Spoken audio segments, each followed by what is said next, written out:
Adelante, Eric. Muy buenos días a todos. Bienvenidos a esta última conferencia del ciclo de conferencias preparado por el capítulo estudiantil del posgrado de la ESI Zacatenco. En esta mañana nos acompaña el maestro Walter Paniagua, a quien le doy la más cordial bienvenida. También nos acompaña el maestro en ciencias Cuauhtémoc Cordero.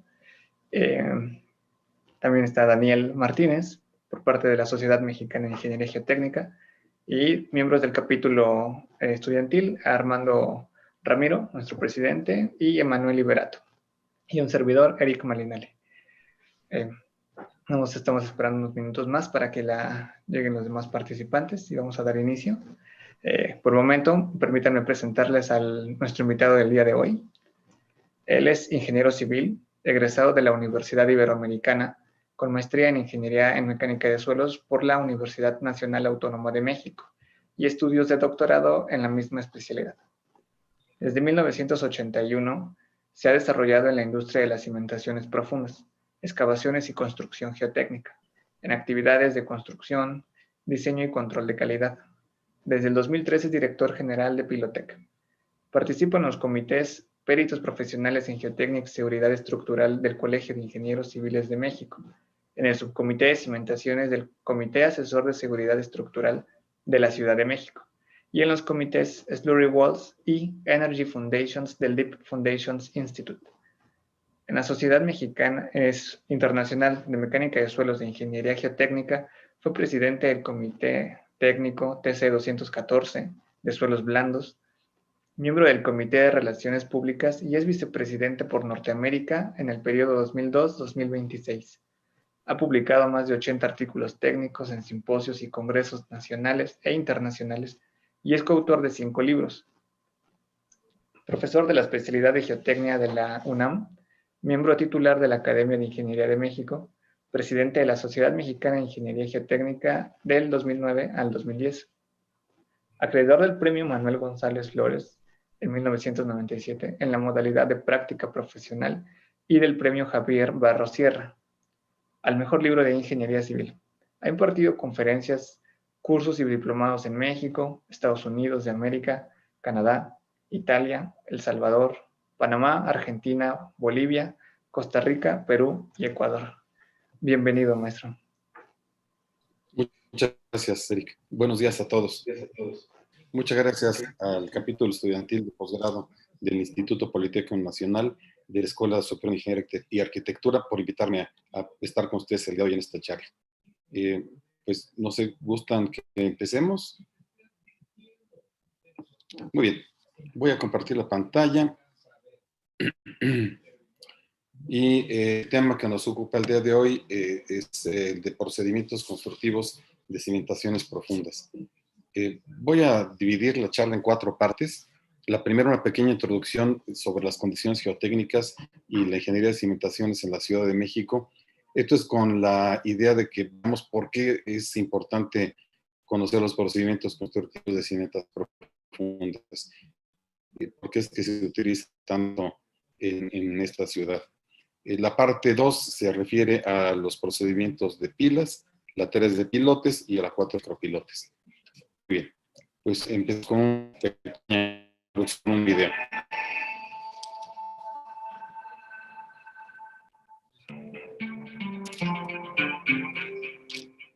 La ingeniería geotécnica es la historia de la relación ingenieril entre los seres humanos y el mundo que habitamos. Es la ciencia que explica la mecánica de suelos y rocas, así como sus aplicaciones ingenieriles al desarrollo de la humanidad. En un principio, la práctica de ingeniería geotécnica se realizaba por prueba y error, experiencia observacional y experimentación empírica. Problemas como la inclinación de la Torre de Pisa hicieron que los ingenieros se aproximaran de manera más científica a la mecánica de suelos. De principios del siglo XVIII a principios del siglo XX, científicos como Coulomb, Darcy, Rankine, Boussinesq, Moore y Atterberg crearon teorías fundamentales sobre la mecánica de suelos y el flujo de agua a través del suelo. A principios del siglo XX se crearon varias organizaciones y sociedades técnicas para avanzar este campo de la ingeniería civil. Carter Sagi merece especial reconocimiento y es considerado el padre de la geotécnica moderna, con su libro clásico sobre mecánica de suelos, publicado en 1925.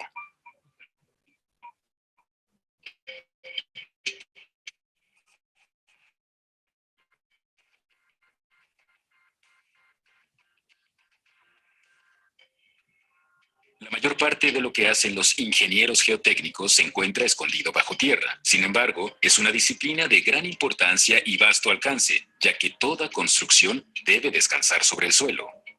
El suelo es un material complejo que varía respecto al tamaño del grano, la cementación, resistencia y comportamiento. Esto sitúa a la ingeniería de suelos como una de las disciplinas más retadoras de la ingeniería civil.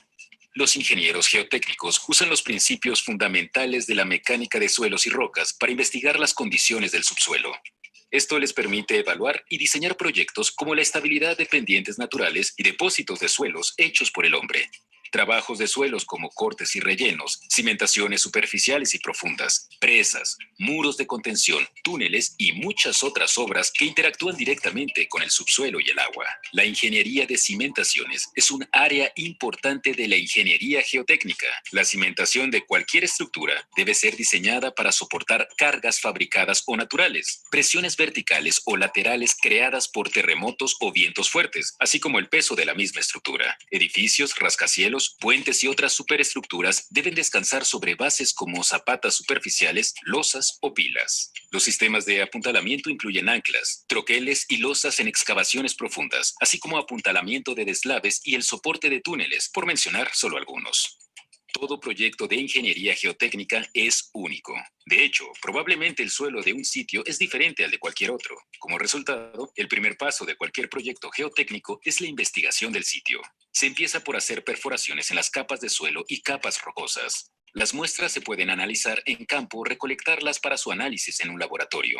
Una vez que se determinan las propiedades del suelo y las rocas, el ingeniero geotécnico puede diseñar el proyecto, incluyendo su impacto en el medio ambiente. Las investigaciones pueden incluir la evaluación de riesgos a las personas, a las propiedades y al medio ambiente por parte de amenazas naturales como sismos, deslaves, hundimientos, licuación de suelos, flujo de escombros y caídas de rocas.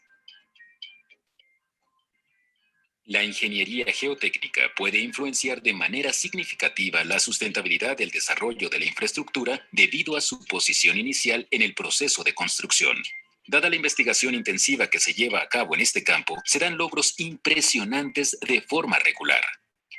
La mayor parte de estas innovaciones permanecen ocultas al público debido a que el trabajo es subterráneo. Sin embargo, son parte crucial de una historia de éxito. Pueden ser de naturaleza temporal, como el soporte de excavación profunda que permite la construcción de un rascacielos como la Torre Burj Khalifa, o permanente como el complejo sistema de cimentación del puente Rion-Antirion.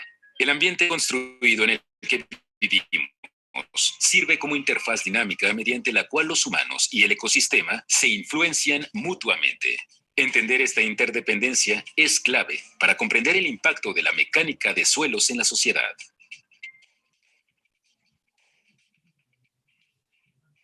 Muy bien, pues después de esta breve introducción, vamos a empezar con la primera parte, que serían las condiciones geotécnicas y de cimentaciones en la Ciudad de México. Bueno, la Ciudad de México, como ustedes saben, está formada en la zona lacustre de varios lagos. El principal, pues, el lago de Texcoco, el lago de México, pero también el lago de Xochimilco, Chalco, y al norte, Jaltocan y Zumpango, donde ahora se está construyendo un aeropuerto, por ejemplo. Aquí en la lámina de la derecha pueden ustedes ver cómo estaban formados estos lagos y tenían calzadas conectándose los islotes, el principal de Tenochtitlán, hacia tierra firme. Esta es una vista artística, digamos, de cómo podría haberse visto esto, pues, alrededor de 1500. Y esta formación lacustre pues, es donde ahora vivimos, que es donde estamos, pues, aquí, ahora. La ciudad ha crecido muchísimo, los lagos se han secado y prácticamente toda esta área lacustre está edificada. Entonces, eso nos lleva a una complejidad de problemas geotécnicos y de ingeniería de cimentaciones, por lo mismo. Aquí tenemos un panorama de cómo se está desarrollando la ciudad en forma vertical. Tengo aquí pues varios edificios que están en proceso de construcción. Aquí en esta tabla están resumidos los que están pues más o menos ya identificados. La Torre Reforma Colón, de 65 pisos, mítica en el sur de la ciudad, con 68, Reforma 432 con 70, etcétera. Ven ustedes que están algunos en construcción y otros pues en espera de permisos o de que se desarrolle el proyecto. Pero en todos los casos se pide ahora que los edificios sean más altos, que las excavaciones sean más profundas, todo esto en espacios muchas veces más reducidos y con programas de construcción más exigentes. Los clientes lo quieren todo más rápido. Entonces, en palabras del barón Pierre de Coubertin, que organizó las Olimpiadas modernas, donde lo quería todo más rápido, más alto y más fuerte, pues en la ingeniería de cimentaciones ahora nos piden que sea más rápido, más profundo y más resistente. Eso es lo que nos piden ahora. Entonces, es el reto al que nos enfrentamos. Si hiciéramos un corte estratigráfico en el centro de la ciudad, este es un corte que está sobre la Catedral Metropolitana, tiene un espesor de relleno muy grande, pero después tenemos una serie de arcillas, entonces se le conoce como serie arcillosa superior, intercaladas con unas pequeñas lentes de ceniza volcánica o de arena, y después tenemos un estrato de limo arenoso con gravas muy compacto, y finalmente abajo, bueno, finalmente, después abajo tenemos otras series de arcillas, se le conoce como serie arcillosa inferior, y abajo otra cosa que le decimos depósitos profundos. Sin embargo, después de 65 metros hay otra serie arcillosa profunda y después más depósitos profundos que son suelos aluviales. Bueno, desde el punto de vista de la ingeniería de cimentaciones, hasta los 80s, vamos a decir desde los 50 hasta los 80s, las cimentaciones se apoyaban aquí en la famosa capa dura. Tuve un maestro que decía que ni era capa ni era dura, pero esa es otra historia. Más adelante, en las siguientes 2 décadas, se apoyaron ya en los depósitos profundos, pero conforme ha avanzado este siglo, se ha ido profundizando y hoy se está hablando de desplantarse pues a 80 metros de profundidad o de ese orden. Entonces, el reto tecnológico desde el punto de vista de diseño y de procedimientos constructivos, de equipo, etcétera, para este tipo de soluciones se ha complicado en los últimos 20 años, diría yo. Desde el punto de vista de los sótanos que alojan algunas instalaciones, casas de cuartos de máquinas, cisternas y muchas veces estacionamientos para automóviles, pues en la década hasta el 2000 los sótanos eran relativamente superficiales, hasta 15, 18 metros, pero después se han ido profundizando y últimamente estamos viendo sótanos abajo de la capa dura, por debajo de los 40 metros de profundidad. Eso también tiene implicaciones importantes en lo mismo, en el diseño, en el procedimiento constructivo y bueno, en la instrumentación de estas excavaciones. Hoy no vamos a hablar de las excavaciones, solamente de la parte izquierda que son las cimentaciones.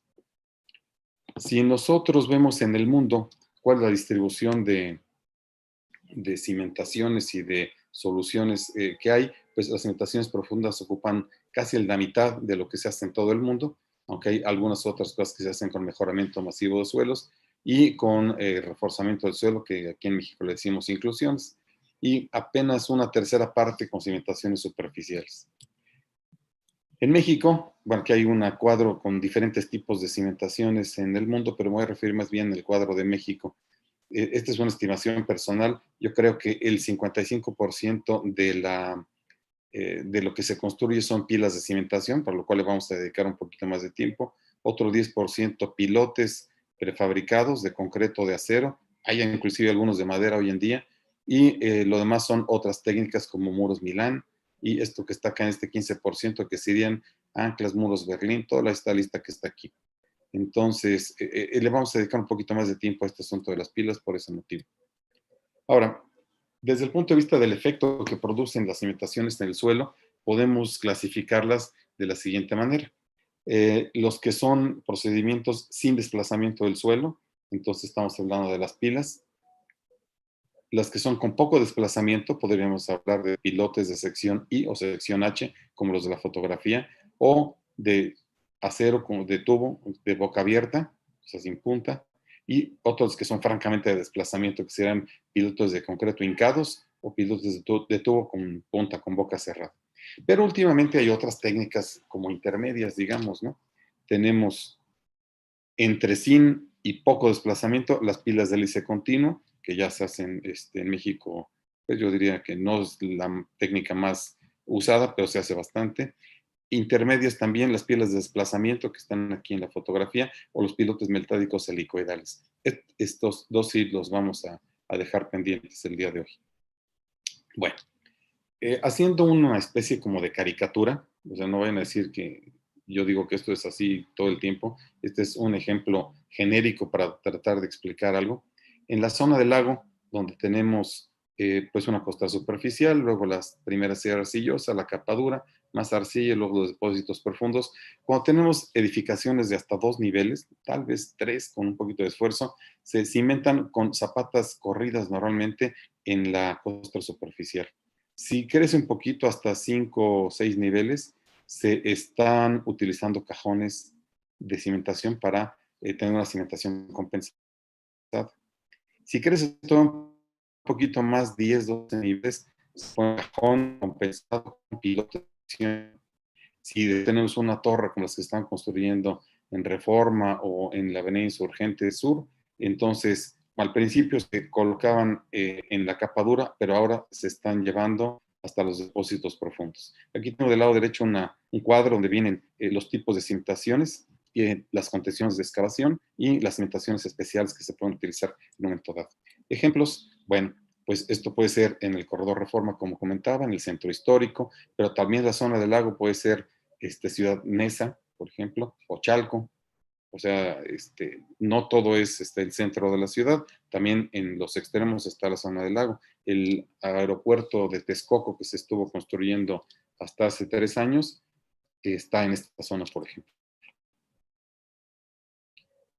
Precisamente un ejemplo al respecto es un puente de acceso. Es la autopista Peñón-Texcoco, acá está el Peñón, aquí está Texcoco, entonces aquí está la autopista Peñón-Texcoco, y hay un puente de acceso de esta autopista hacia el polígono. Aquí alcanzan a ver lo que quedó de la losa del extinto aeropuerto, y aquí hay un puente de acceso. Este puente de acceso, vemos aquí un acercamiento, se cimentó todo con pilotes de concreto, como se ve aquí en estas fotografías, hincados a golpe.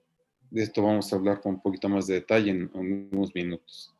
Entonces, estos pilotes se hincan en el suelo con golpes. Muchas veces se utiliza una pequeña perforación en la parte superior para cruzar la costra superficial y algunos de los lentes de ceniza volcánica de arena que mencioné. Y aquí tienen algunas vistas del puente en proceso de construcción. Aquí ven ustedes la zapata del puente, el número de pilotes que tiene y las diferentes zapatas. Este puente ya está terminado el día de hoy, por cierto.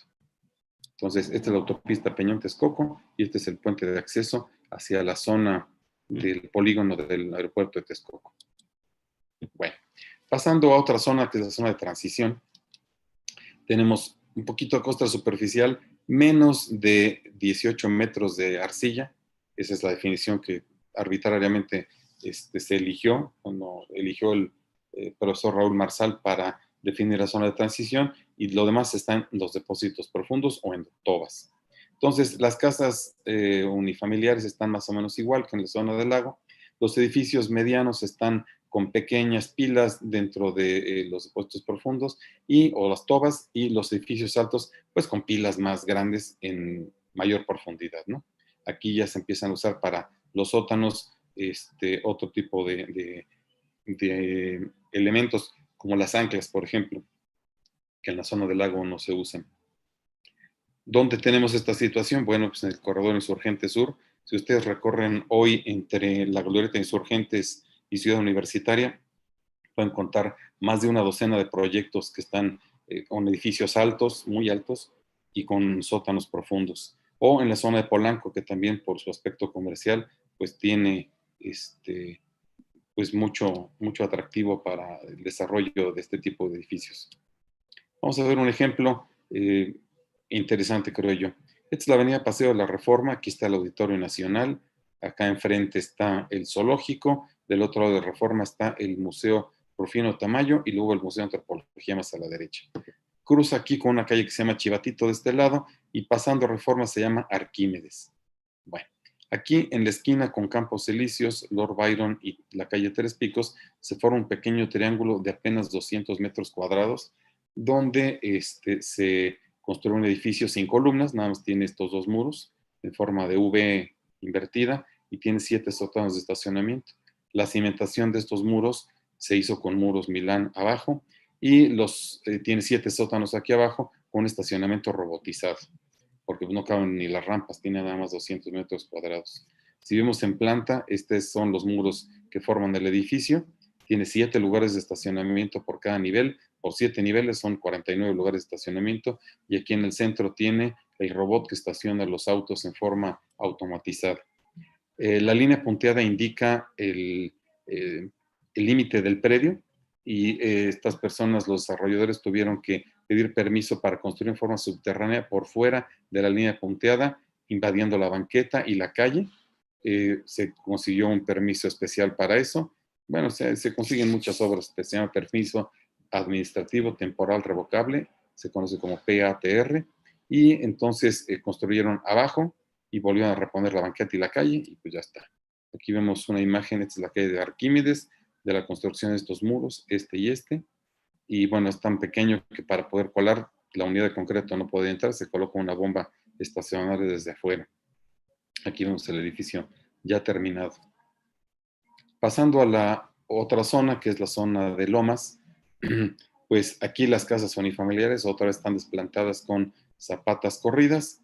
Algunos edificios medianos tienen excavaciones hasta la zona de suelo resistente como las tobas, y son edificios muy altos, pasan los rellenos, tienen algunos sótanos y lo demás se cimenta con pilas de cimentación en estratos competentes. Estos rellenos pueden ser naturales o artificiales, como los tiraderos de basura.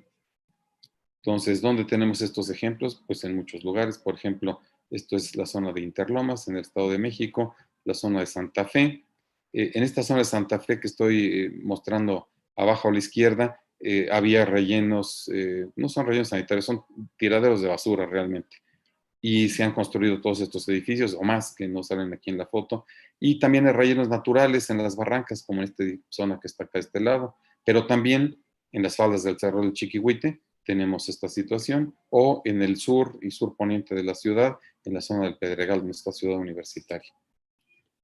Vamos a ver un ejemplo también. Aquí tengo la autopista México-Marquesa. Este es el Parque La Mexicana. Esta fotografía pues no es reciente porque está muy feo el parque. Hoy en día está muy bonito, les recomiendo visitarlo. Pueden pasar ahí un domingo muy agradable. Y me voy a referir concretamente al predio que está aquí, de este lado. Ahí se está construyendo un edificio que se llama Torre Bora. Y entonces vemos aquí algunas fotografías del proceso constructivo de las pilas de cimentación. Son pilas de 1.5 metros de diámetro y 40 metros de profundidad. Atraviesan la zona de tobas y se desplantan en una roca que se llama conglomerado, que ahí en la zona se le conoce como arenas azules, pero es una roca conglomerado.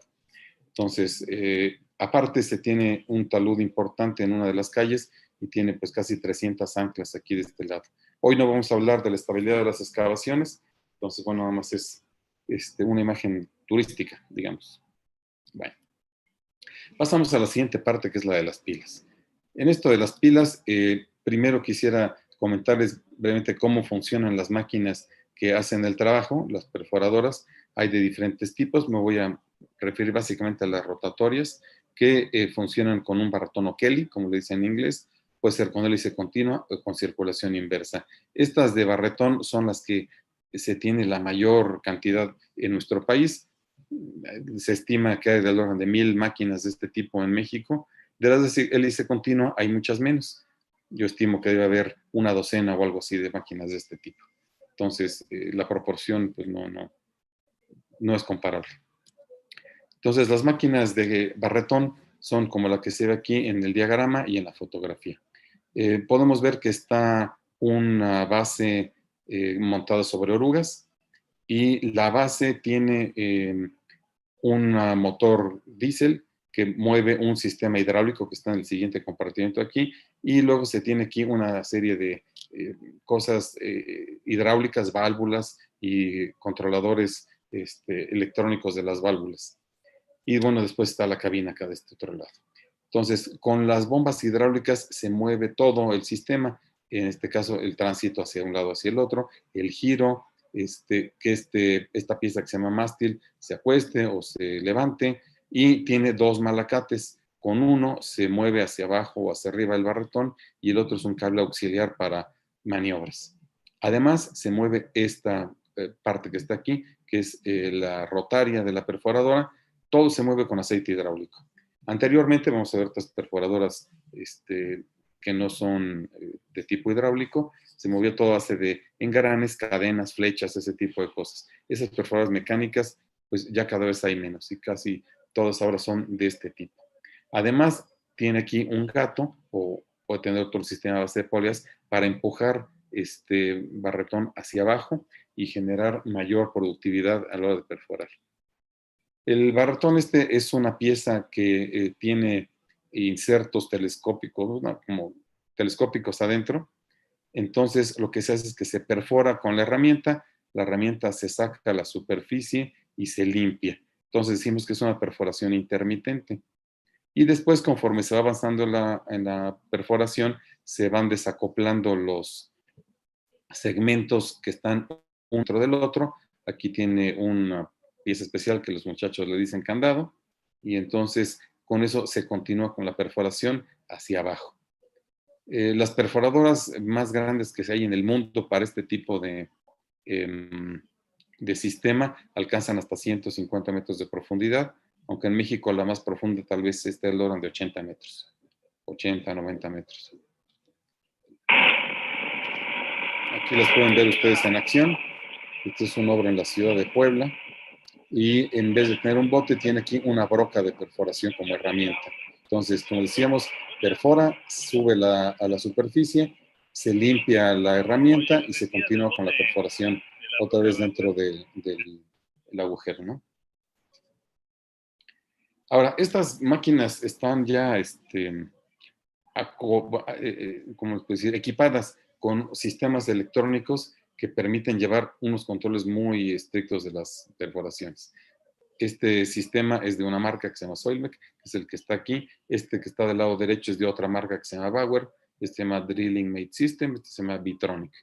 ¿Qué es lo que nos dan? En el sitio les pueden dar la profundidad de la perforación, ahí en la pantallita. Son pantallas táctiles, así como si fuera un iPad. Les puede dar la velocidad angular de perforación o la velocidad vertical, la presión hidráulica en muchos puntos del sistema, que es importante porque todo es hidráulico, como les digo, el posicionamiento del punto de perforación, es decir, que si ustedes le ponen las coordenadas y está conectado con un GPS, pues la máquina se posiciona automáticamente. Podríamos decir que el topógrafo nada más es para verificar. Y también nos indica si hay desviaciones con la vertical. Si ustedes la conectan vía rápido o vía Wi-Fi o vía satélite, en una posición remota, puede ser en una oficina de campo o en una oficina en otro sitio, pueden transmitir estos mismos datos, pueden administrar señales de alarma, por ejemplo, si están forzando la máquina, si se está quedando sin aceite, en fin, cualquier cosa de ese tipo. Advertencias de mantenimiento, si ya le toca el cambio de aceite o un cambio de un filtro o X pieza está dañada. Pueden interactuar con servicios de refacciones. Esto se da en otros países, en México no funciona aquí. Y también le pueden dar asesoría al operador. Oye, pues métele primera, métele segunda, baja la velocidad o sube la velocidad, cosas de ese tipo, ¿no? Aquí vemos un ejemplo de una perforadora que no necesita operador, perfora en forma automática. Hay una persona que está aquí sentado, pero es únicamente para hacer contacto con el asiento, porque tiene ahí un seguro, un switch de seguridad. Pero como ven, está con las manos cruzadas y no está moviendo absolutamente nada. La máquina lo hace automáticamente. Este es un prototipo. Tomé esta película hace como 2 años, pero yo creo que es el futuro. Dentro de poco tiempo los operadores van a tener menos influencia. Con los registros automatizados que comenté hace rato, se pueden llevar controles de varios parámetros contra la profundidad o contra el tiempo, como están las gráficas que están aquí abajo. Esto sirve para interactuar con sistemas más sofisticados como los sistemas BIM que se empiezan a utilizar ya en nuestro país. Ahora, hay otro tipo de máquinas que son estas montadas sobre una grúa. Esta es la grúa que está en color rojo, o en el video que está acá a este otro lado, y tiene una pluma metálica y la perforadora se monta sobre esta grúa. Estas grúas sí son mecánicas, transmiten todo con flechas, cadenas, etc. La perforadora también es mecánica, ya sea esta amarilla o esta que está acá de este otro lado, pero el sistema es el mismo, es el de barretón. La de este lado tiene un bote, la de este lado tiene una broca. A ver, voy a volver a poner esto, que no se vio bien. Las capacidades son diferentes, por supuesto, una es más grande que la otra, pero tienen otras ventajas. Por ejemplo, como la distancia entre el barretón y la oruga es muy grande, pueden utilizar una herramienta de mucho mayor diámetro que en el otro caso. Eso puede servir para alcanzar puntos alejados de la plataforma de trabajo, por ejemplo. Y hay otros tipos, aquí tenemos unas montadas sobre una especie de retroexcavadora. Esta que sí ya está en una retroexcavadora propiamente, y bueno, esta tiene mucho menor alcance, pero se puede montar en una retroexcavadora. Esta que se monta en una excavadora pequeña, o páchara, como les dicen en las obras. Esta que está montada sobre un camión. Estas otras que son mucho más pequeñas, esta aquí, estamos por ejemplo en Oaxaca perforando abajo de unas líneas de alta tensión para que no ocurriera un arco eléctrico, se cubrieron las líneas, pero la perforadora está trabajando abajo de eso. Y estas perforadoras hacen el mismo trabajo, estas también son hidráulicas, pero pues son para acceder en lugares mucho más pequeñitos, ¿no? Aquí en este video la estamos viendo en un lugar de acceso complicado, pero también se pueden utilizar en zonas urbanas, por ejemplo, de predios que tengan reciclaje, es decir, donde antes había una casa, la quitan y ahora quieren construir algo pues más alto, por ejemplo, ¿no? Un pequeño edificio. Entonces estas máquinas pueden solucionar este tipo de problemas. También están limitadas en el diámetro, en la profundidad de perforación y en el tipo de suelo que pueden atacar, pero bueno, cubren un nicho. Ahora, las herramientas de las que he estado hablando, hay de diversos tipos. La herramienta más eficiente es esta, que es una broca. Hay de diferentes tipos, con un ataque, con doble ataque, pero con una hélice cortita, o con doble ataque y con hélice doble hasta la superficie. Brocas para roca, como las que están aquí.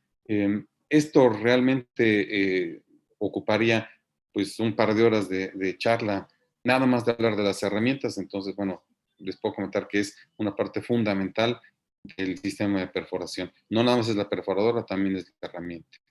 Si ustedes están perforando abajo del nivel freático, cosa muy común, el material se resbala por la hélice y no lo pueden sacar. Entonces se utilizan estos botes de perforación. Estos botes, bueno, son como un tubo cortado, que en el fondo tiene una tapa que aquí gira y cuando termina de llenarse, le dan vuelta en el sentido contrario, lo suben a la superficie y con un sistema lo botan la tapa con esta bisagra, el material se cae aquí y pueden continuar perforando. Vamos a ver un ejemplo de esto. Este video me parece que es en la Colonia Condesa de la Ciudad de México. Entonces ven ustedes cómo se está estabilizando con un lodo de perforación. Tienes un pequeño adm ahí. Entonces sale el bote que ya está lleno. El mecanismo en este caso es a base de una palanquita que este joven está accionando. Limpian el bote del material producto de perforación. Vuelven a poner la tapa con la palanquita donde le tocaba y continúan perforando. Vieron ustedes en el video anterior y aquí en estas fotografías que se acostumbran en muchas ocasiones colocar estos tubos que les decimos ademes. Algunas personas dicen camisa, pero vamos a decirles ademes. Colocar ademes en la parte superficial, como se ve aquí en este diagrama. A este ademe le dicen de hincado parcial y sirve para detener el suelo en la parte superior. Hay veces que hay que detener el suelo en toda la longitud, como en esta fotografía aquí del lado izquierdo, que es en la zona de Santa Fe. La de arriba está tomada en Acapulco, la aquí abajo está en la zona de Santa Fe, y ven ustedes cómo el ademe está a todo lo largo de la perforación. Este le llamamos hincado total hasta el estrato de apoyo. Estos ADMs generalmente se colocan durante el proceso de perforación, luego se coloca el ácido de refuerzo, luego el concreto, eso lo vamos a ver, y al finalizar el colado se retiran. Entonces, eso es lo que muchas veces ocurre, aunque hay otros casos especiales que vamos a comentar. La manera más sencilla de colocar estos ADMs es colocarlos dentro de una perforación a cielo abierto.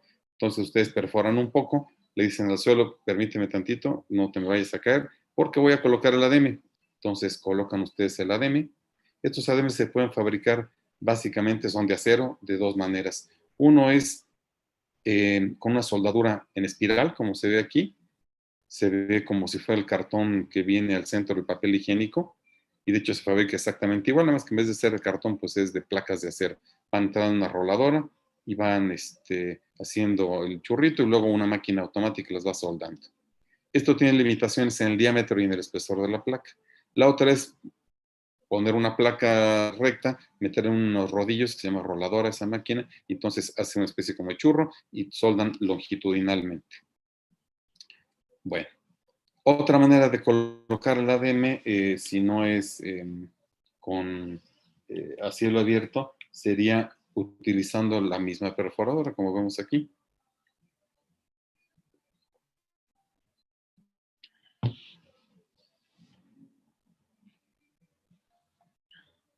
Entonces se acostumbra a ir alternando la perforación con la introducción del ADM para disminuir la fricción cuando vemos la interior del suelo y facilitar la colocación del ADM, ¿no?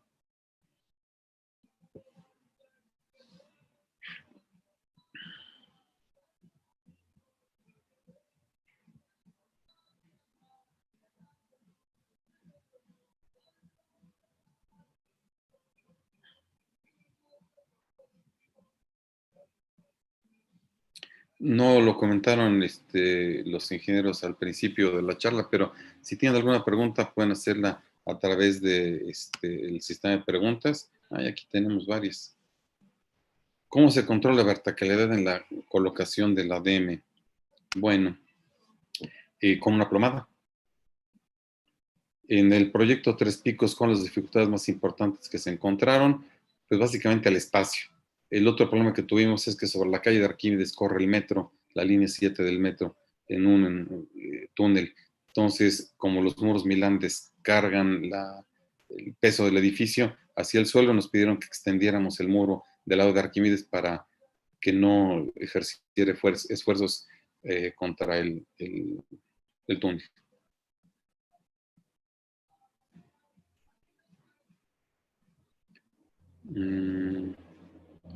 Muy bien.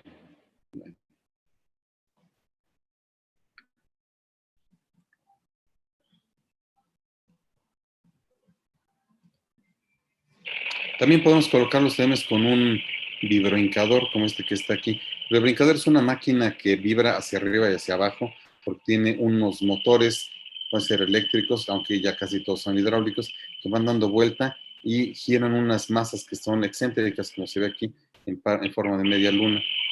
Entonces, al girar en forma concéntrica, como se ve aquí las flechas, se mueve hacia arriba y hacia abajo y genera un movimiento, una amplitud del orden de 1 pulgada y una frecuencia del orden de 2.400,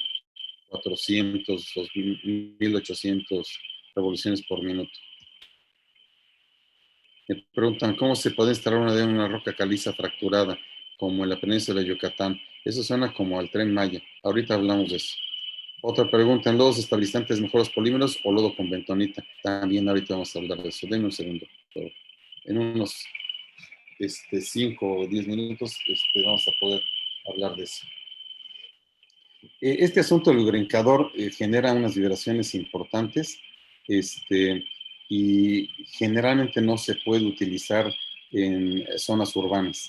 Se utiliza más bien en sitios un poquito más abiertos, porque si no puede uno dañar a los vecinos. Aquí tengo un video acelerado, digamos, en cámara rápida, en 2 bocas, donde se está instalando uno de estos ADMs. Entonces, aquí el ángulo no ayuda y parece que está chueco, pero créanme que no. Se plomea con ayuda de una plomada visual, pues vertical, y entonces se va introduciendo en este caso el ADM. Entonces, aquí no se ve con detalle lo que estábamos viendo en el otro video, pero se está instalando el ADM antes de perforar, porque se tienen arenas sueltas del orden de 10, 12 metros y se busca perforar sin que eso se caiga, ¿no? También se puede colocar un ADM con ayuda de una máquina especial para colocar ADMs, que es una entubadora. Estas entubadoras tienen unas mordazas que toman el ADM y luego lo hacen girar en un sentido y en otro alrededor de 120 grados y con unos gatos verticales lo van introduciendo al mismo tiempo. También se acostumbra a perforar por el medio para disminuir la fricción. Y poder ir colocando más segmentos de ADM. Estos ADMs, no lo comenté al principio, son segmentados, estos de la entubadora, y tienen unas conexiones especiales como las que veíamos en el video de colocación con la perforadora. Si la cosa está muy crítica y necesitamos dejar el ADM permanente antes de que se caiga y nos cierre la pila, se pueden colocar láminas o placas de acero, como aquí, esta fotografía es en Lázaro Cárdenas, o tubos de acero, pues son como los ADMs, esto es en la Ciudad de México, o un ducto corrugado de acero, como los que se utilizan para el aire acondicionado, espiroducto creo que le dicen a esto, es el producto, o con una funda geotextil, esta está tomada en la península de Yucatán, o con un ADM de cartón si no tiene nivel freático. Esta fotografía es en la zona poniente de Minas de la Ciudad de México. Entonces, les cuento dónde se tomaron las fotografías para que vean que no es una condición únicamente de la Ciudad de México la necesidad de resolver estos problemas, es en muchos sitios de la República Mexicana, ¿no? Y respondiendo a la pregunta de la península de Yucatán, mire, aquí tenemos una solución. Se perfora, se detecta la cavidad, en qué profundidad está, y entonces cuando usted construye el armado, le ponemos aquí traslapado, aquí dice 20 centímetros hacia arriba y hacia abajo, yo le pondría más bien como 50 o 100, traslapado hacia arriba y hacia abajo, en la zona de la cavidad, para que cuando ustedes coloquen el concreto, quede formando únicamente la pila y no se extienda hacia las cavidades, ¿de acuerdo? ¿Cómo se colocaría eso? Pues como se ve aquí de este lado, con estas láminas. Otra manera de hacerlo es colocar una funda geotextil como la que se ve aquí a todo lo largo del acero de refuerzo y entonces la funda contiene el concreto y no se va hacia la cavidad como se ve aquí. Entonces, bueno, es una de las soluciones que se pueden adoptar en esa zona de la península de Yucatán donde se tienen estos problemas. Ahora, si nosotros tenemos, vamos a pensar en un caso general, necesidad de hacer una pila y tenemos la presencia de nivel freático, como está indicado ahí, a cierta profundidad, que tenemos que hacer una perforación, notamos que el suelo trata de cerrar la perforación, empujando hacia la perforación, pero también el agua nos quiere cerrar la perforación, también el agua empuja hacia adentro. Entonces, ¿qué es lo que podemos hacer en estos casos? Si no queremos colocar un ADM, bueno, pues colocar un empuje en sentido contrario a base de un lodo. Vamos a hablar de dos lodos, de lodo bentonítico y del lodo con polímero.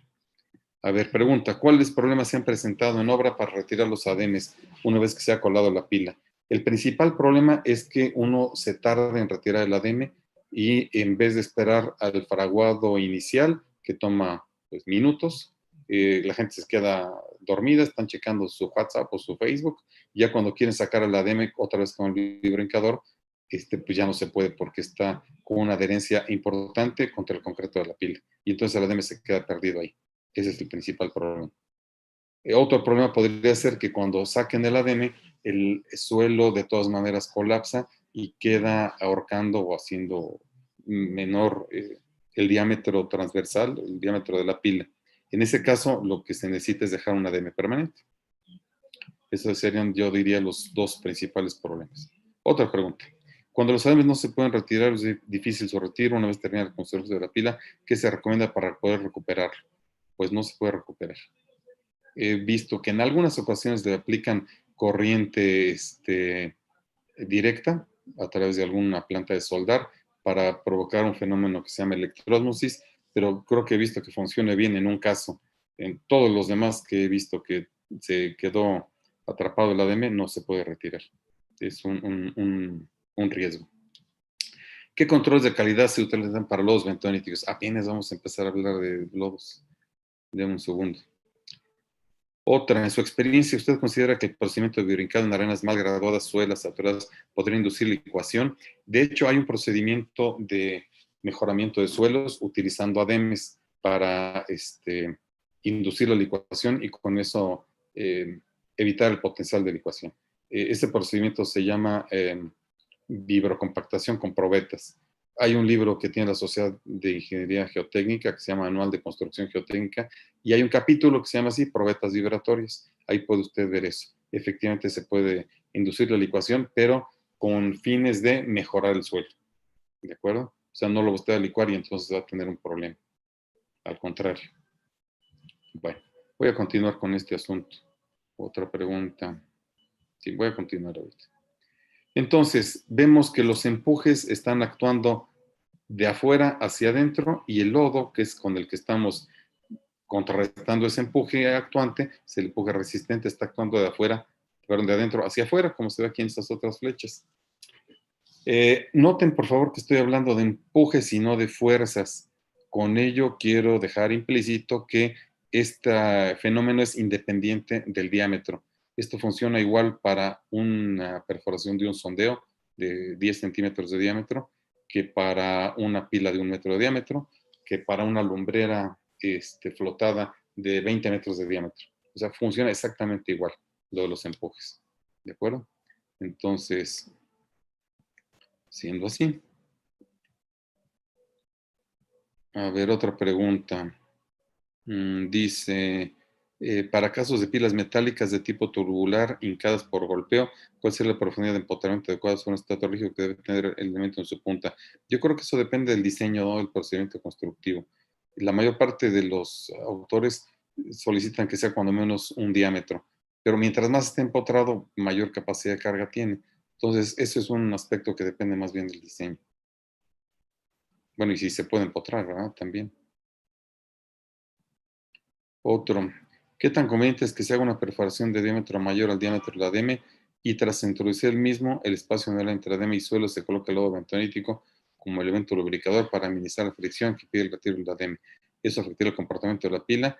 No, realmente no. El problema está en que cuando va subiendo el concreto, también se mete entre el ADM y el suelo.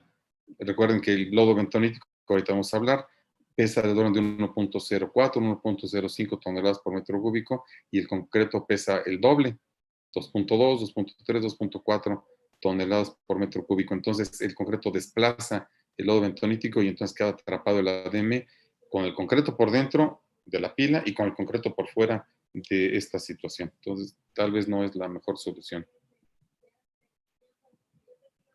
Muy bien. Bueno. ¿Cómo fabricamos el lodo bentonítico? Bueno, se utiliza un mineral de arcilla que se llama bentonita, que se explota en México en unas minas que están en Durango, en una población que se llama Gómez Palacio, cerca de Torreón, y lo llevan ustedes a la obra y se puede mezclar de dos maneras. Uno, con un mezclador que se le llama coloidal, en donde se tiene un recipiente, como el que se ve aquí de este lado, y esto está conectado con una bomba centrífuga. Llenan ustedes de agua el recipiente, bueno, hasta donde ustedes quieren, le colocan la bentonita que viene en sacos como si fuera cemento y echan a andar la bomba. Cierran la válvula que está aquí del lado derecho, abren la de la izquierda y entonces está circulando hasta que se homogeneice. Por un lado, el impulsor de la bomba contra la carcasa deshace los grumos y por otro lado aquí se forma un vórtice que también ayuda. Entonces esto toma generalmente algunos minutos y ya. Cuando está homogeneizado, cierran la válvula izquierda, abren la de la derecha y con la misma bomba lo sacan y lo llevan a unos tanques de hidratación de los cuales vamos a hablar ahorita. Otra manera de mezclarlo es con este mezclador que se llama de chiflón. Este mezclador de chiflón, ustedes con una bomba, la que quieran, una bomba centrífuga como la de la foto, pasan agua a través de esta manguera y luego una tubería y lo conectan a una tolva como la que está en la foto. En esta tolva, en la parte de arriba, agregan entonces el polvo de la bentonita y sale del otro lado homogenizada de una sola. Este sistema tiene la gran ventaja de que es muy rápido y se requiere muy poca mano de obra para implementarlo. La desventaja es que el control de calidad es más complicado. Con el mezclador coloidal, el control de calidad es mucho mayor, es muy sencillo, pero si no tiene un sistema automatizado como el de la foto, que tenemos un silo donde se coloca la bentonita, un tornillo sin fin que vacía hacia el tanque mezclador. Si no lo tiene así, requiere mucha más mano de obra y es mucho más lento. Entonces es un poquito uno con respecto del otro. Aquí tenemos fotografías de diferentes plantas de lodo bentonítico. Ven ustedes, por ejemplo, aquí está la bentonita almacenada en sacos, aquí están los mezcladores y tanques de almacenamiento de agua y de lodo. Este es en el Estado de México, en Chimalhuacán. Esta de aquí es en el Río Blanco, en Veracruz, en la autopista La Tinaja-Cozoliacaque. Entonces ven ustedes cómo se excavó un cárcamo aquí en la plataforma de trabajo, se colocó un repellado, igual que acá, esta fotografía es en Ixtapa, y entonces se está mezclando con un mezclador de chiflón. Esta otra es en Manzanillo, esta es en Lázaro Cárdenas, y esta es en el estado de Hidalgo, para el túnel emisor Oriente. Entonces, como pueden ver, dependiendo del proyecto y del tamaño del proyecto, es la planta de lodo bentonítico que ustedes requieren. Vamos a hacer un ejemplo hipotético. Imaginen ustedes, por favor, una pila de 1,20 m de diámetro y 20 metros de profundidad. La pila de 1,2 metros de diámetro tiene una sección transversal de 1,13 metros cuadrados. Si la multiplico por los 20 metros de profundidad, voy a tener necesidad de tener 22 metros cúbicos de lodo bentonítico. Para fabricarlo necesito 22 metros cúbicos de agua. Pero también se requiere un proceso mediante el cual dejamos hidratando el lodo, para lo cual requiero otro tanque de otros 22 metros cúbicos. Entonces, en total necesito 66 metros cúbicos. Vamos a pensar que hay un poco de merma y lo voy a redondear a 70 metros cúbicos. Y esto es para una pila. Entonces, dependiendo de la producción que ustedes requieran, es el tamaño de la planta de lodos que se ocupa. Esto es un punto importante, porque no en muchos lugares hay el espacio para colocar estas plantas. ¿Cómo se controla la calidad con estos instrumentos que vamos a ver aquí? A ver, vamos a ver. Preguntas. ¿La adherencia es la misma con ADEME y sin ADEME para la capacidad de carga por fuste? No, por supuesto que no. Desafortunadamente, hay muy pocos herramientas analíticas que nos permiten distinguir con y sin ADEME. De las pocas que hay es la herramienta que desarrollaron en el laboratorio de Puentes y Caminos en Francia, con base en el presiómetro o con base en el cono eléctrico. Ahí sí hay una tablita donde dice, si ustedes tienen ADEME, tal factor. Si no tienen ADEME, tal factor. Si tienen lodo bentonítico, tal factor, etcétera, ¿no? Bueno, pero es un tema de diseño. Otra pregunta. En caso de utilizar forros plásticos, no son plásticos, son como telas, no es de plástico, o de cartón junto al acero de refuerzo de los pilotes, se toma en cuenta en su proyecto estructural que el concreto no rodea completamente las varillas, de tal manera que el recubrimiento y la adherencia disminuyen significativamente. No, se deja el espacio para el recubrimiento. No, tiene que tener recubrimiento forzosamente para todo lo que estoy comentando. Los ADEMES, ya sea o los de cartón, de plástico, los de acero, deben de tener espacio para el recubrimiento forzosamente. ¿Qué software especializado recomienda usted para análisis de capacidad de pilotos? Ahorita que llegamos a Nicado de pilotos, le respondo. Estamos ahorita en las pilas. Bueno, a ver, cierro aquí. ¿Qué control de calidad tenemos en los lodos en general? Ahorita estamos en el lodo bentonítico. Uno es la densidad, le dicen en la obra, aunque realmente estamos midiendo peso volumétrico. Si utiliza una balanza de lodos, ponen aquí una cierta cantidad de lodo, con su tapita que tiene aquí un hoyito para que se purgue el aire, y van moviendo el fiel de la balanza hasta que esta burbujita que está aquí, en el nivel, queda horizontal, y entonces aquí leen cuál es el peso volumétrico o densidad, como se lo pasa. Aquí se está midiendo otro parámetro que es la viscosidad, y se mide a través de este cono de plástico, que es una medida indirecta de la viscosidad. La viscosidad se mide con viscosímetro, porque es una medida indirecta, y se cuenta el tiempo en segundos que tarda en vaciarse el líquido que está aquí en este cono, que tiene una geometría particular, y se pone cierta cantidad de lodo también, entonces el tiempo en segundos. Se mide el contenido de arena también en el lodo, esto es muestreando el lodo que está dentro de la perforación con esta probeta, y aquí se coloca la muestra, se lava, y entonces ven ustedes aquí en esta probeta graduada la cantidad de arena que tiene en porcentaje.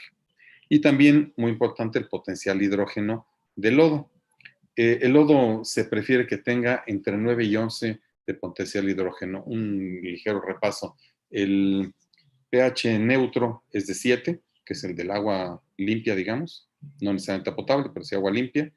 Y si tiene menos de 7, entonces decimos que es ácido. Si tiene más de 7, decimos que es alcalino. El problema con estos lodos bentoníticos, y el que vamos a ver después, el de polímeros, es que si baja de 8 o de 7,5 el pH, entonces se corta el efecto y no funciona. Entonces necesitamos mantenerlo alto. A ver, otra pregunta. Si al momento de colar una pila se lleva más concreto del previsto por alguna caverna que se encuentra abajo, ¿afecta la función de la pila? ¿Tiene una mole de concreto abajo? No, no afecta. Bueno. Otro producto que podemos utilizar, si no podemos utilizar lodo bentonítico, ahorita explico por qué, es el polímero sintético. Este polímero es un producto derivado del petróleo que se mezcla con agua y forma estos filamentos como los que están aquí. Aquí vemos un grano de arena, aquí un poquito más grande el grano de arena, y vemos cómo están los filamentos interactuando. Entonces, esto es lo que va deteniendo, son así como pequeñas raíces, digamos, que están interactuando dentro del lodo. ¿Dónde no podemos utilizar lodo bentonítico? Por ejemplo, cuando hay problemas de medio ambiente. El problema del lodo bentonítico no es que sea dañino, ni venenoso, ni radioactivo, ni nada de eso, sino el problema es que es impermeable. Como está formado con una arcilla, que es la bentonita, se vuelve impermeable. Ustedes tienen una cubeta de lodo bentonítico, una maceta, se va a formar una capa en la parte superior impermeable y ahí no va a crecer nada. Y los gusanitos no van a poder salir, ni meterse, ni los pajaritos se alimentan, nada. Es como si fuera una capa impermeable. Entonces, si lo tiran en cualquier lado, por ejemplo, en un arrecife, si están ustedes trabajando en la Riviera Maya, pues es un problema. Entonces, se prefiere utilizar otros productos que no generen ese problema, como son estos polímeros. Estos polímeros tienen algunas ventajas. A ver, aquí otra pregunta. ¿Existe alguna forma física para reducir la fricción activa en pilas y o muros de cajones de cimentación? Sí, pero es una pregunta fuera del tema. Le voy a pedir al ingeniero Pineda que lo vuelva a hacer al final. Sí, hay formas y hemos escrito un par de artículos al respecto. Diana de la Cruz, las herramientas de perforación a veces succionan el suelo desestabilizando mecánicamente la excavación. ¿Cómo puede prevenirse esto? Es que la herramienta de perforación no es del diámetro de la perforación. La herramienta tiene que ser mínimo unos 10 centímetros más pequeña, y para que dé el diámetro, en la parte de abajo se le ponen algunos elementos para que den el diámetro. De esa manera, cuando usted saca la herramienta, no hace el efecto de succión. ¿De acuerdo? A ver, vamos a ver un comparativo aquí de lo de las ventajas y desventajas del polímero. Las ventajas es que no requiere mezclado especial, ni el coloidal, ni el de chiflón. Aquí vemos una fotografía que tomé en 1994. Esto es en el municipio de Zacatepec, en Morelos. Es una ampliación de un ingenio ahí, un ingenio azucarero, donde aquí este joven que se llama Toribio está mezclando con el chorro de agua directamente aquí el polímero. Así de sencillo. Lo pueden ustedes mezclar así con la mano y se mezcla sin ningún problema. Entonces no requiere mezclado especial, súper ventaja. No necesitamos toda la planta de lodos como la que mencioné hace rato para el lodo bentonítico. Segundo, no requiere desarenado. Eso quiere decir que la arena que podamos tener ahí se asienta inmediatamente, se sedimenta inmediatamente, y entonces la tenemos que recoger con una herramienta especial, con un bote para recoger el asolve. Esa también es una desventaja, que no mantiene los sólidos en suspensión, como se ve acá. Otra es que no forma costra. El lodo bentonítico forma una película hacia los lados, que evita que el lodo penetre en la masa del suelo. esa película que aquí le decimos costra, en los gringos le dicen cake, como pastel, disminuye la fricción entre el concreto y el suelo, sobre todo si la dejamos mucho tiempo. Mucho tiempo quiere decir más de 4 o 5 horas. Entonces, la instrucción es perforar una pila y colarla lo antes posible. Debe ser de preferencia el mismo día. Si la dejan más tiempo, se desarrolla más gruesa esa película, esa costra, y baja muchísimo la resistencia por fricción. Entonces, el polímero no forma esa costra. Se requiere menor volumen por metro cúbico de lodo. El lodo bentonítico se coloca entre un 60 y 70 kilos por metro cúbico de bentonita, o sea, kilos de bentonita por metro cúbico de lodo. Aquí esto se coloca entre 500 y 1000 gramos de polímero por metro cúbico de lodo. Entonces es 60 veces menos volumen. Otra es que algunos son biodegradables. Los biodegradables es que las bacterias, después de un tiempo, se lo comen y cuando hacen popó las bacterias, ya se convirtió en otra cosa. Eso quiere decir que sean biodegradables.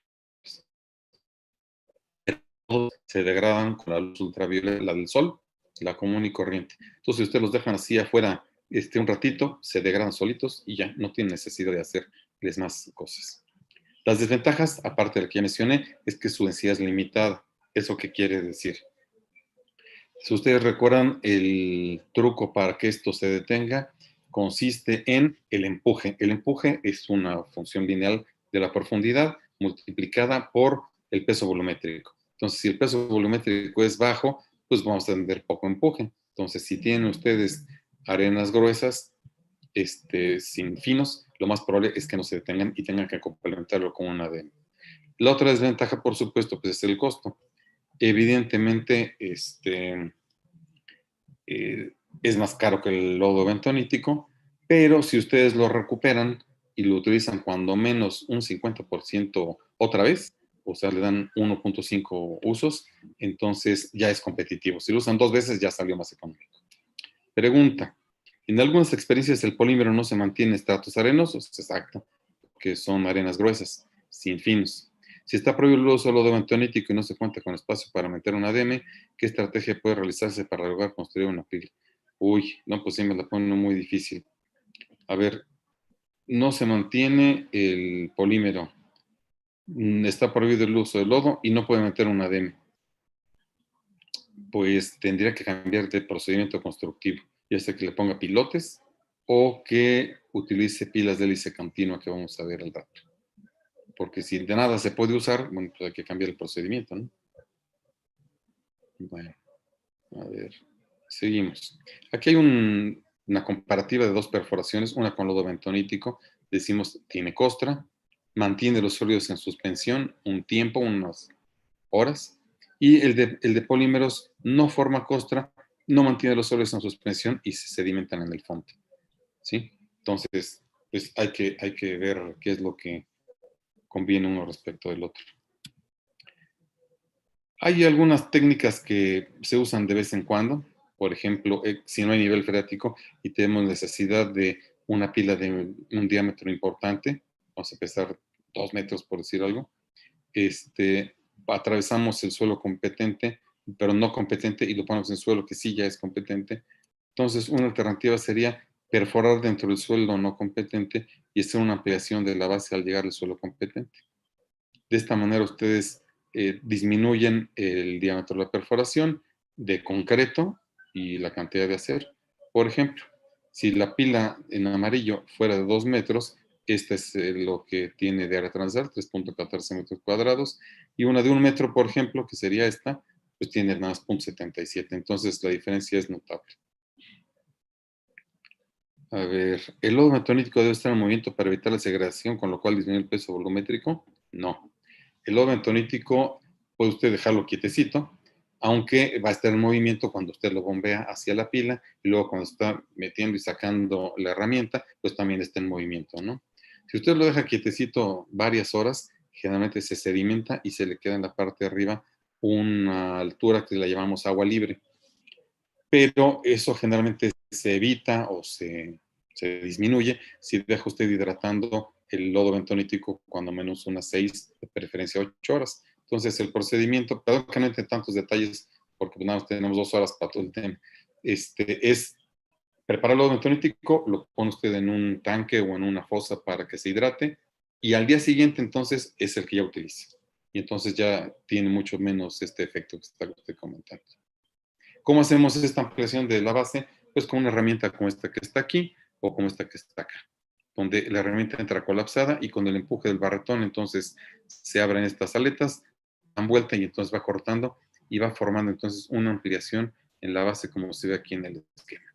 Bueno, vamos a poner que ya terminamos la perforación y ahora necesitamos introducir el acero. El acero de refuerzo de las pilas vamos a dividirlo en acero longitudinal, que son estas varillas que están aquí, y el acero transversal, que puede ser un suncho o estribos. Las pilas, estructuralmente, en general, la mayor parte de las ocasiones, se diseñan como pilas cortas, porque está arriestrado a lo largo de todo el fuste de la pila a través del suelo. Entonces no tienen el problema de pandeo en general. Si están ustedes en algún caso particular, pues puede ser que sí, pero en general se diseñan como pilas cortas. Y la cantidad de acero longitudinal que se requiere, o sea, las varillas estas verticales que están aquí, es del orden del 1% del área transversal. El acero transversal, o de la sección, pues, el acero que está aquí, como os decía, puede ser en forma de estribo o de suncho. El reglamento nos permite ciertos beneficios si lo hacemos con un suncho, pero bueno, cualquiera de los dos es factible. Lo pueden colocar ya que esté fabricado utilizando el cable auxiliar de la perforadora o con una grúa de servicio que se tienen proyectos un poquito más grandes para que la perforadora se dedique nada más a perforar y la grúa de servicio se dedica a colocar el acero de refuerzo, luego el concreto, que ahorita vamos a ver cómo, y a manipular los adimes si es que hay. Lo coloca, lo saca, lo que sea. Aquí vemos una película en la cual se está colocando el acero de refuerzo. Pues no tiene mayor chiste, ¿no? Nomás es colocarla en seco o con lodos, da lo mismo. Y después se coloca la tubería de colado, de la cual voy a hablar en un momento.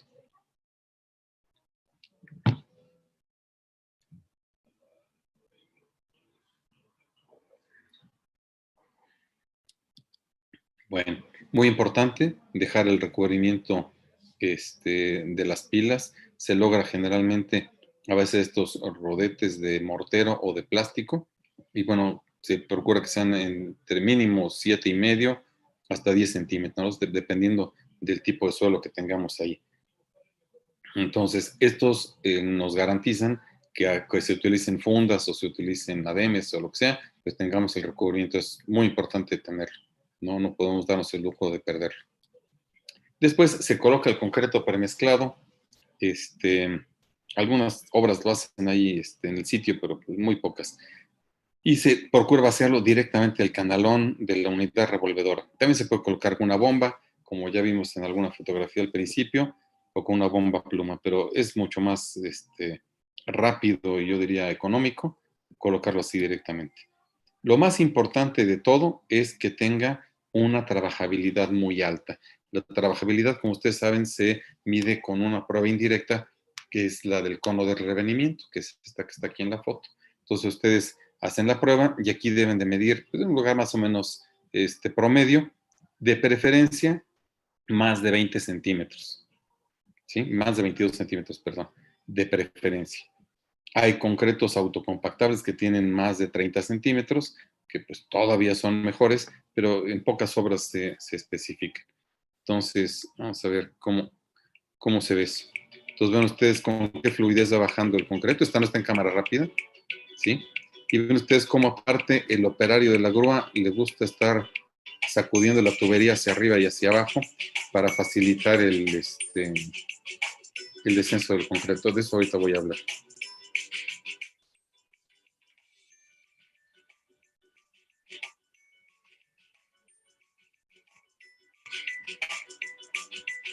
Bueno.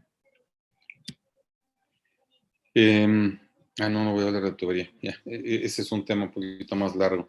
Se coloca una tubería, que le decimos tubería TREMI, desde el fondo de las pilas hasta la superficie, y conforme va subiendo el concreto, se va retirando la tubería. Bueno, aquí ven ustedes fotografías de pilas que ya están terminadas. Se hace pues una excavación para conectarlas con el resto de la estructura. Aquí vemos un acercamiento de esto. Y se puede retirar el concreto que pudiera estar contaminado en la parte superior, ya sea con pistolas neumáticas como esta, o con algún procedimiento como este, donde se dejan adheridos unas mangueritas como de una espuma. Aquí están pegadas con cinta plateada, cuelan hasta arriba y después con un taladrito le pueden hacer un agujerito en un lado y entonces levantan la parte de concreto que no quieren, pues como se ve aquí, porque no tiene ninguna adherencia, porque el acero está forrado con las mangueritas, ¿verdad? Entonces se levanta así. He visto varias obras en México que se han hecho de esta forma. O se puede hacer con una máquina que se está volviendo cada día más popular en todo el mundo, que es una máquina para descabezar pilas. También hay para pilotes, por supuesto, o para muros Milán. Entonces aquí se está descabezando con ayuda de estos gatos que se colocan en la parte superior de la pila. Accionan ustedes los gatos, que funcionan con aceite hidráulico. Entonces se conectan generalmente a una excavadora.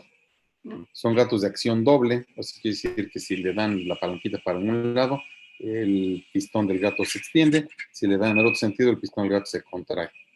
Entonces, como ven, es bastante rápido, seguro, y yo diría que hasta preciso. A ver, aquí tengo otra donde se ve ya el acero de refuerzo, porque no trae más, no se veía pues.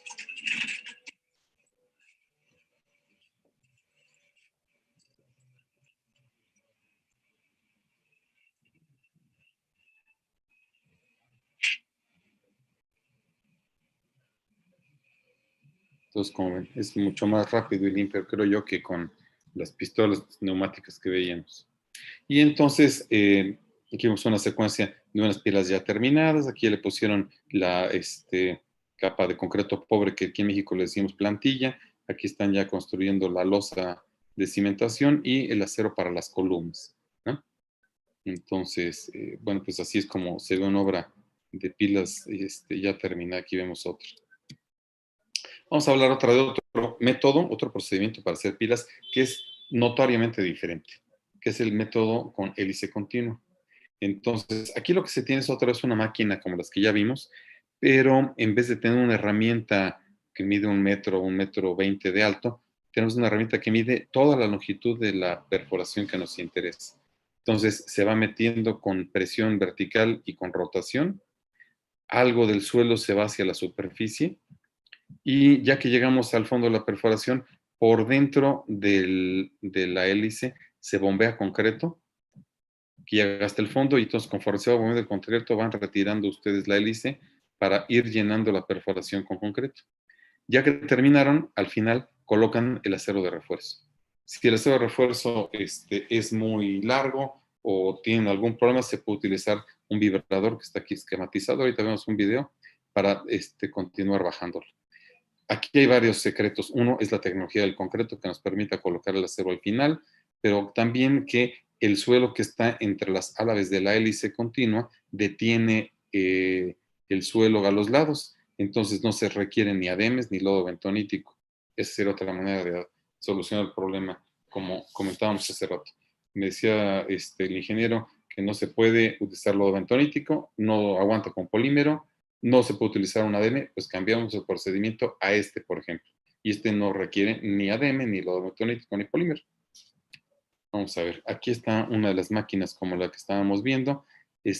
Parte que es el mástil, tiene los dos malacates que veíamos y aquí está la cabeza rotaria. ¿Qué características debe tener un concreto para esta aplicación? Mucha mayor trabajabilidad y frecuentemente un retardante de fraguado. Para que tenga mayor trabajabilidad no es a base de agregarle agua, sino a base de tener una cierta granulometría en los agregados y probablemente sustituir un poquito de cemento con otro aditivo, pozolana, por ejemplo, ¿no? Entonces, ese es un tema un poquito más largo. En un libro que escribimos recientemente para la Sociedad de Ingeniería Geotécnica vienen todos estos detalles, pero eso se los muestro al rato. Entonces, como pueden ver aquí, la herramienta es del largo de la perforación, de la profundidad de la perforación que se requiere. Entonces, es un poquito diferente respecto del otro. Vamos a ver una de estas en acción. Este video lo tomé cerca de un lugar que se llama Perinorte, por el lago de Guadalupe. Entonces aquí se está perforando primero en la plataforma de trabajo, que es un limo arenoso compactado, y posteriormente tiene arcilla blanca.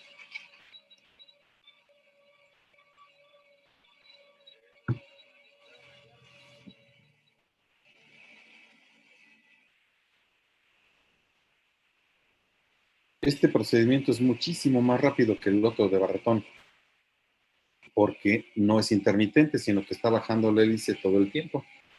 Entonces, una pila como la del ejemplo que decíamos de 1,20 m y de 20 metros de profundidad, con el sistema de barretón podríamos tardar en hacerla del orden de unas 4 horas, 5 con todo y el colado, ¿no?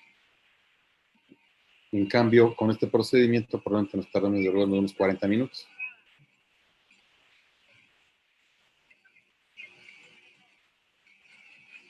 Oye, Jorge, estoy dando una conferencia, ¿te puedo marcar terminando?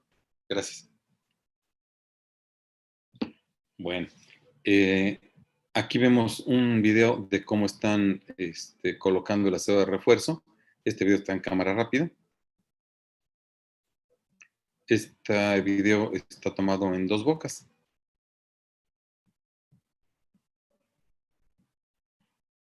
Y bueno, la longitud es del orden de 30 a 31 metros.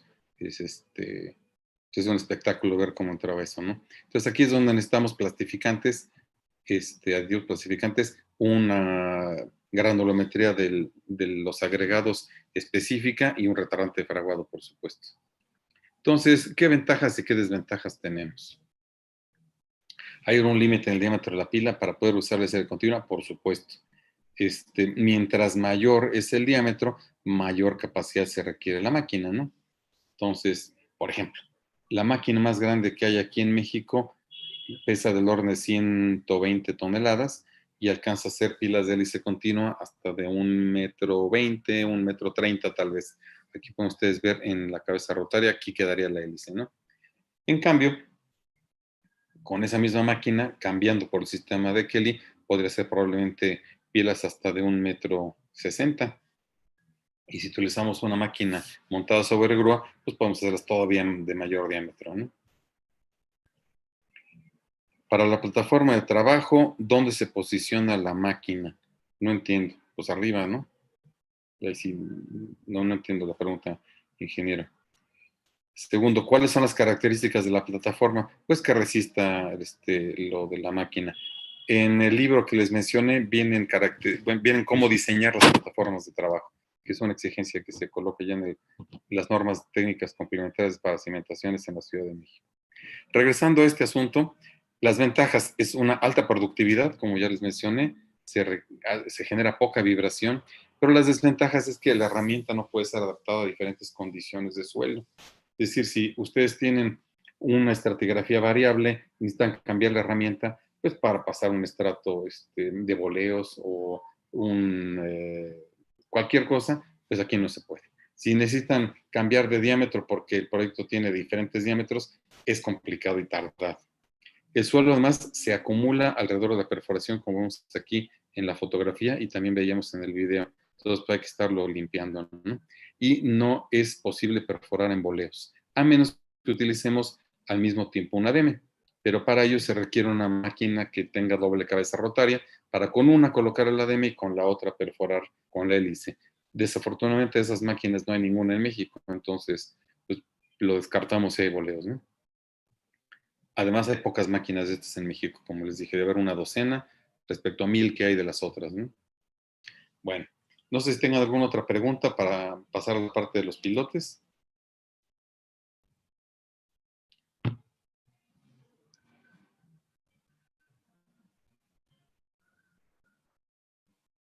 Bueno, pues creo que no, ¿verdad? Creo que no. Muy bien. Voy a continuar entonces. Pasando a los pilotes. Vamos a decirle pilotes a elementos que se fabrican en la superficie del suelo y luego los colocamos dentro con algún procedimiento que vamos a ver. A ver aquí. En la colocación del acero en el sistema CFA, ¿cómo se asegura que el acero no se recarga sin costo y se pierde el recubrimiento? Pues con los rodetes que mencioné, ¿no? Le coloca usted los separadores para el recubrimiento. ¿Cómo se pueden hacer pilas oblongas? Otra pregunta, con una almeja para muro Milán. Pero de esas sí no voy a hablar hoy. Muy bien. Entonces, estos pilotes se fabrican en la superficie y se colocan. Una manera de clasificarlos que le gusta mucho a la gente es de acuerdo al material con el que se fabrican. O sea, hay de madera, de concreto, de acero, combinados u otros como de fibra de vidrio, ¿no? Que se utilizan poco. Vamos a empezar con los más sencillos, son los de madera. Estas fotografías son recientes, son del año pasado, en la Riviera Nayarit. Resulta que en muchos proyectos hoteleros, pues no quieren saber nada de pilas, ni de concreto, ni de lodo bentonítico, ni cosas de esas, porque pues puede uno dañar a las tortugas y a los cocodrilos y a los pececitos. Entonces, han optado para las estructuras ligeras, como las villas o los restaurantes o cosas así. En este caso es un puente peatonal, colocarle pilotes de madera. Entonces, estos pilotes de madera los han fabricado en Durango, son de madera de nogal, tengo entendido, y aquí los estamos colocando con una ayuda de un vibrencador. Entonces, pues cero contaminación, ¿no? Ahí. La verdad es que los más que se utilizan en México y en el mundo son los de concreto, porque pues los pueden fabricar fácilmente de la forma y de la sección que ustedes quieran, ¿no? Entonces, aquí tenemos varias posibles formas, cuadrada, circular, octagonal o triangular. Los que más se fabrican son cuadrados, como los que están aquí. Los más grandes que me ha tocado fabricar son estos de 70 por 70 centímetros, aquí para un muelle en Mazatlán. Preguntan, ¿qué tratamiento extra se le coloca a esos pilotes de madera en nogal? Se les está colocando un tratamiento para protegerlos de los bichos y demás. Lo que a usted le preocupa son las fluctuaciones del agua. Si está usted en un río, cuando crece el río o cuando baja el río, hay esa fluctuación de agua. Si está en el mar, la subida de la marea, la bajada de la marea. Si está usted en el Templo Mayor, no le preocupa nada porque están sumergidos todo el tiempo. Si está en Venecia, lo mismo, están sumergidos todo el tiempo. En Venecia hay pilotes de madera que tienen más de 1500 años. Entonces, por eso les digo que no les pasa gran cosa. Sí están todo el tiempo sumergidos.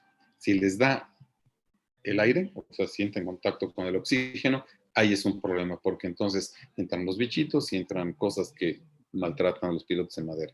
En algunos casos se les colocan algunos como fundas, jackets, como de plástico, digamos, de caucho. Otras personas gustan poner protecciones en la parte exterior. Bueno, entonces regresando a los pilotos de concreto, aquí vemos otros de octagonales que requieren una siembra especial, son complicaditos de fabricar, más complicados para mi gusto, estos que fabriqué hace muchos años para la central telefónica Culhuacán, que es de esta foto, con un tubo de cartón como siembra. Pero también me ha tocado fabricar los triangulares, afortunadamente estos ya se dejaron de diseñar, porque es una lata fabricarlos, ¿no? Bueno. Los cuadrados se fabrican, ya sea en una planta o en la obra, colocando siembra a los costados. Y aquí en la fotografía, y respecto del esquema que está en la parte de arriba, ya están fabricados con siembra los que están con el número 1 y están por colocar el concreto de los que están en el número 2. Se procura que la separación entre los pilotes 1 sea exactamente la sección del pilote 2 para no tener que colocarle siembra ni nada. Entonces, en el caso de los pilotes 2, que los muchachos en la obra dicen los pilotes intermedios, no se coloca siembra, la parte inferior se tiene una losa pulida de concreto que le dicen cama de colado, y a los costados los pilotes existentes. Se coloca, por supuesto, muy buen desmoldante abajo y a los costados para que esto pues después salga fácilmente, ¿no?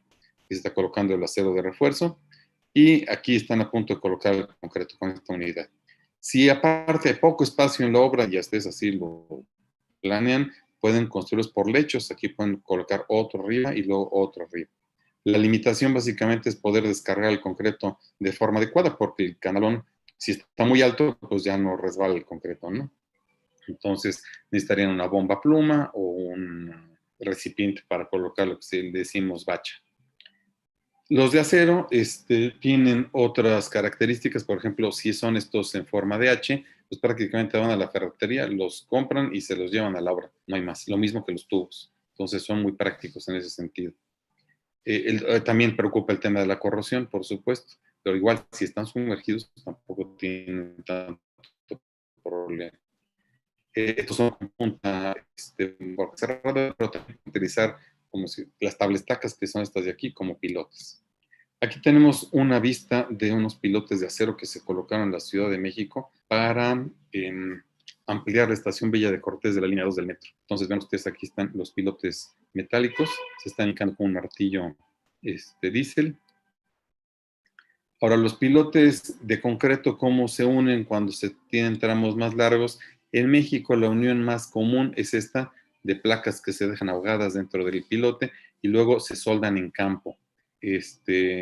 Hay otro tipo de uniones para pilotes de concreto en el mundo, pero en México esta es la que más se usa a la fecha.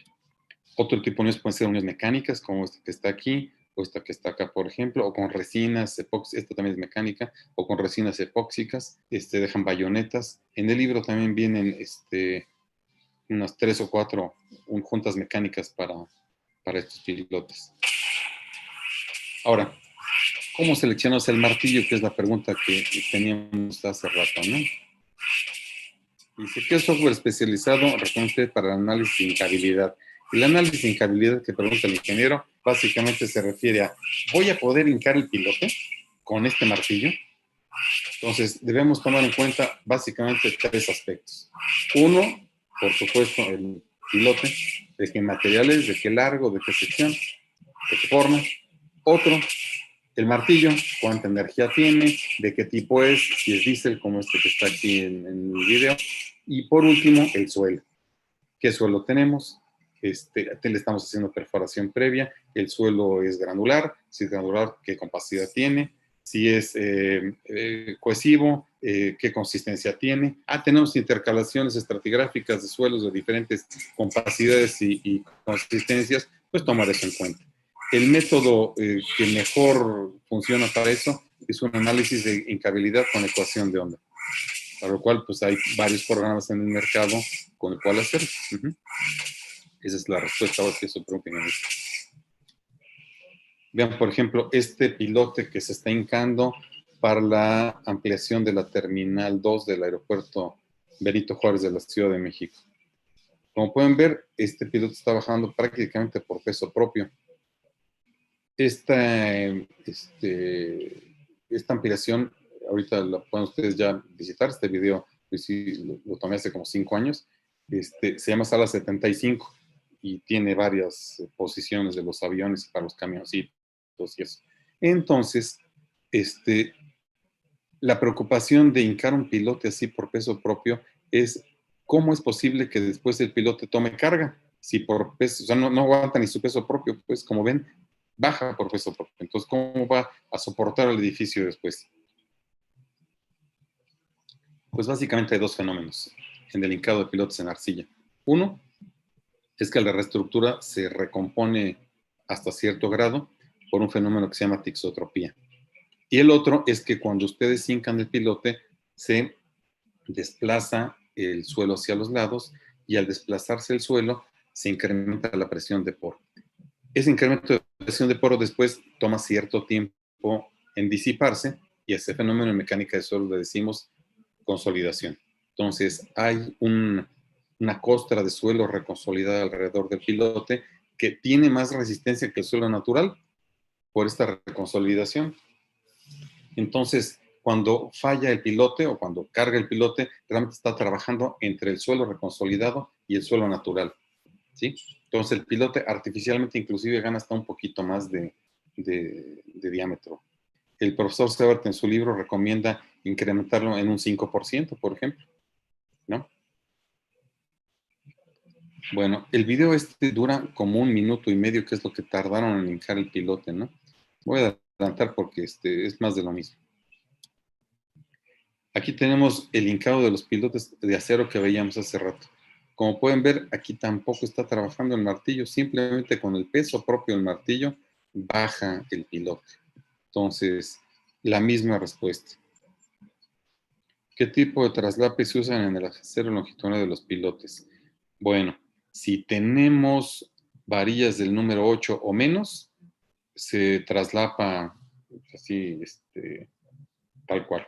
Si tiene usted varillas de más del número 8, del 9, del 10, del 11 o 12, etcétera, entonces de usted o soldarlo o colocarle un conector mecánico. Ahí en el libro también vienen varios tipos de conectores mecánicos. Pueden ser a base de presión, que son mufas, o conectores roscados. Hay varios tipos. Ahora, hay otros martillos aparte de los diésel que ya vimos. Este es un martillo hidráulico y es de sección H, como pueden ver. Entonces, si ustedes vieron el hincado con el martillo diésel hace rato, seguramente vieron que tiene una frecuencia del orden de Hz, el pistón sale muy alto y cae con el golpe, ¿no? Aquí el pistón no sale tan alto, pero la masa es mayor comparativamente con el otro.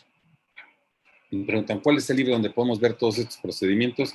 Se llama Ingeniería de Cimentaciones Profundas, lo voy a mostrar al final de la presentación, y está editado por la Sociedad Mexicana de Ingeniería Geotécnica. Lo pueden pedir por internet inclusive.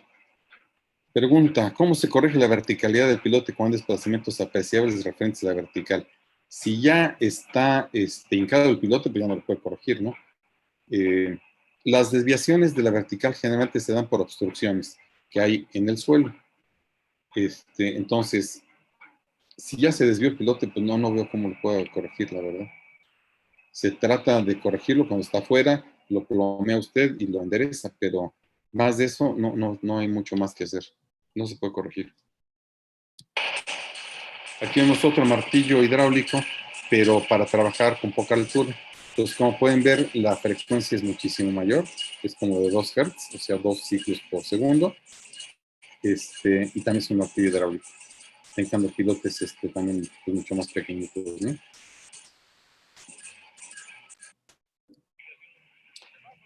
Ahora, en algunas ocasiones es necesario hacer el ya desviado, como se conoce en un momento, o para a facilitar el linkado en caso que haya lentes lo que nos lo impide. Aquí esta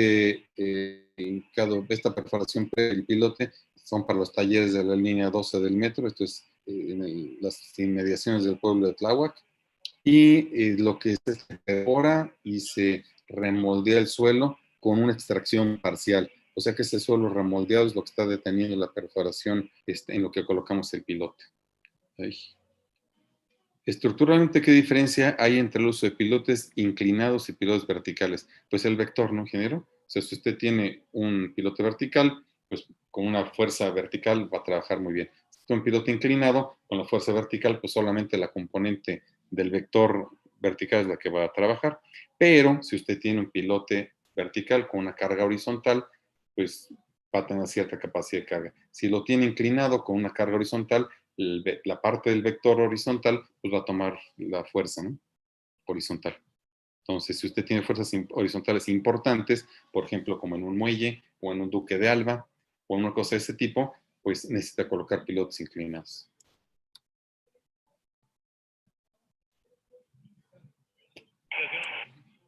Bueno, también se pueden colocar con un bibrincador.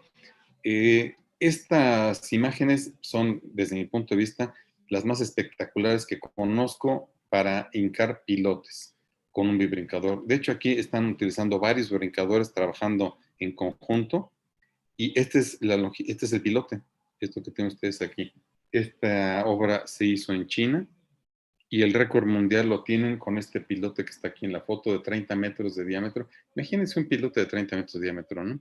34 metros de profundidad, pesa más de 600 toneladas y se instaló con 12 bibrincadores trabajando en conjunto. El peso de los bibrincadores son 700 toneladas. Es para el aeropuerto que está aquí en Sanya, en la provincia de Hainan. A ver, aquí tengo otras preguntas. Aquí está. Ah, no, ya. Listo. ¿Tienen más preguntas del asunto de los pilotes? Bueno, ya casi acabamos. Este asunto de los micropilotes. ¿Qué es lo que pasa si no tenemos manera de meter ninguna de las máquinas, estas grandotas que hemos visto, para pilas o para pilotes? Necesitamos meternos en espacios reducidos o inclusive en sótanos. Bueno, pues la respuesta puede estar en este sistema que es micropilotes, pero el procedimiento constructivo es totalmente diferente. Entonces, ¿dónde lo podemos usar? Decíamos, en estructuras con acceso restringido como este. Me tocó en el 99 y 2000 realizar más de 100 cimentaciones para torres de telefonía celular. Si ustedes van por la ciudad, van a ver que muchas torres están instaladas en azoteas, pero otras están instaladas con unos postes o con unas estructuras en patios de casas o en jardines de algún edificio, cosas de este tipo. Todas esas estructuras las cimentamos con micropilotes porque no caben las otras máquinas grandes. También puede servir para refuerzo, como se ve aquí o como se ve acá, o para limitar los asentamientos, o para recimentar, o para estabilizar los taludes, como se ve aquí.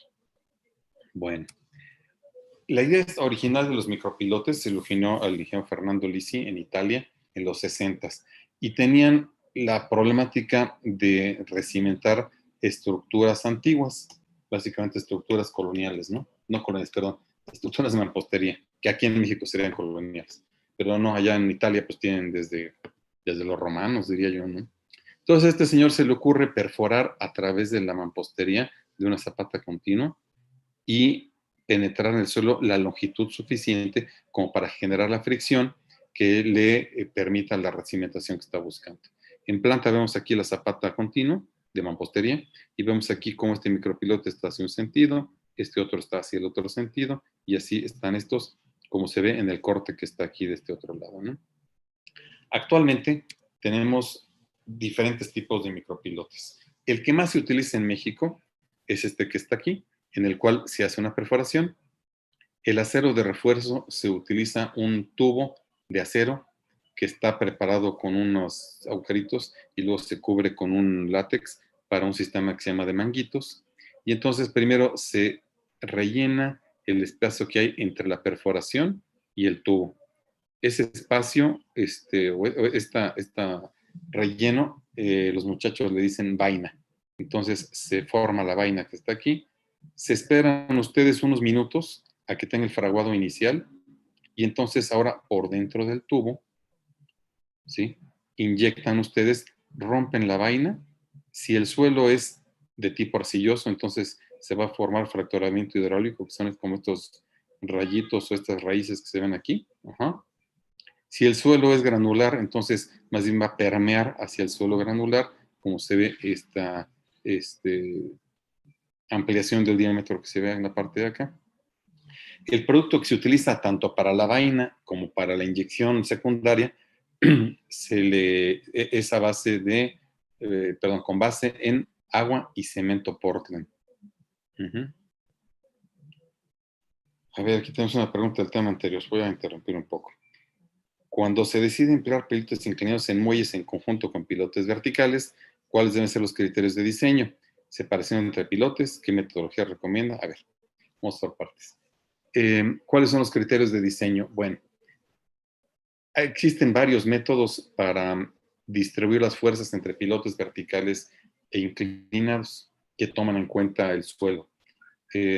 Concretamente en el libro de Bowles hay un método que se le llama Ricci Matlock que responde esta pregunta exactamente. Usted tiene un conjunto de fuerzas y momentos en tres direcciones, pueden ser fuerzas verticales, horizontales en un sentido y en el otro, y momentos también en los tres ejes, y ahí hay un método con base en matrices, se forma una matriz de rigideces, toma en cuenta el suelo y entonces distribuye los elementos mecánicos en la cabeza de cada uno de los pilotes y por supuesto en el centro de gravedad. Se lo comento con detalle porque mi tesis de licenciatura es sobre ese método. En algunas versiones del libro Bowles viene el programa, en otras viene el listado en Fortran. Eso es lo que le puedo comentar. Ese método es de Riss y Matlock, le digo, y está resuelto con matrices de rigideces y, bueno, la invierte y se vuelve flexibilidades. Lo puede ver ahí. Separación entre pilotes. Bueno, la recomendación es que sea mínimo 3 veces el diámetro, centro a centro. Pero eso es para todos los pilotes y para todas las pilas, no nada más para los de los muelles. ¿Qué metodología recomienda para el cálculo de esas capacidades de carga laterales? Pues hay muchos métodos. El más sencillo es el método de Brahms, que viene también en el famoso libro que les he estado contando toda la charla, pero hay otros métodos, ¿no? Hay otros métodos como el método Pellé, que son un poquito más complicados. El método de Brahms creo que le puede dar la respuesta a lo que ustedes están necesitando. Bueno, entonces estábamos viendo, este es el método más utilizado para construir los micropilotes. Otro método menos utilizado es hacer la perforación. Colocar aquí en vez de lechada de agua y cemento un mortero, no esperar minutos a que fragua inicial, sino esperar horas a que tenga el fraguado final y entonces por dentro de la tubería vuelve a inyectar, ahora sí con lechada y rompen la vaina y entonces se mejora esto. El problema es que para romper la vaina de mortero, ya con el fraguado final, se requiere muchísima mayor presión. En el caso de la izquierda se requiere una presión de alrededor de 10 kilos por centímetro cuadrado o 1 megapascal, y acá se requiere entre 20 y 80 kilos por centímetro cuadrado, o sea, 2 y 8 megapascales, o sea, es muchísima mayor presión. Entonces, la bomba que ejerce esa presión, pues no en todos lados se consigue, pues, ¿no? Es mucho más complicado. Por supuesto, la capacidad de carga de es muchísimo mayor que la de acá, ¿no? Pero este es el método más utilizado en nuestro país.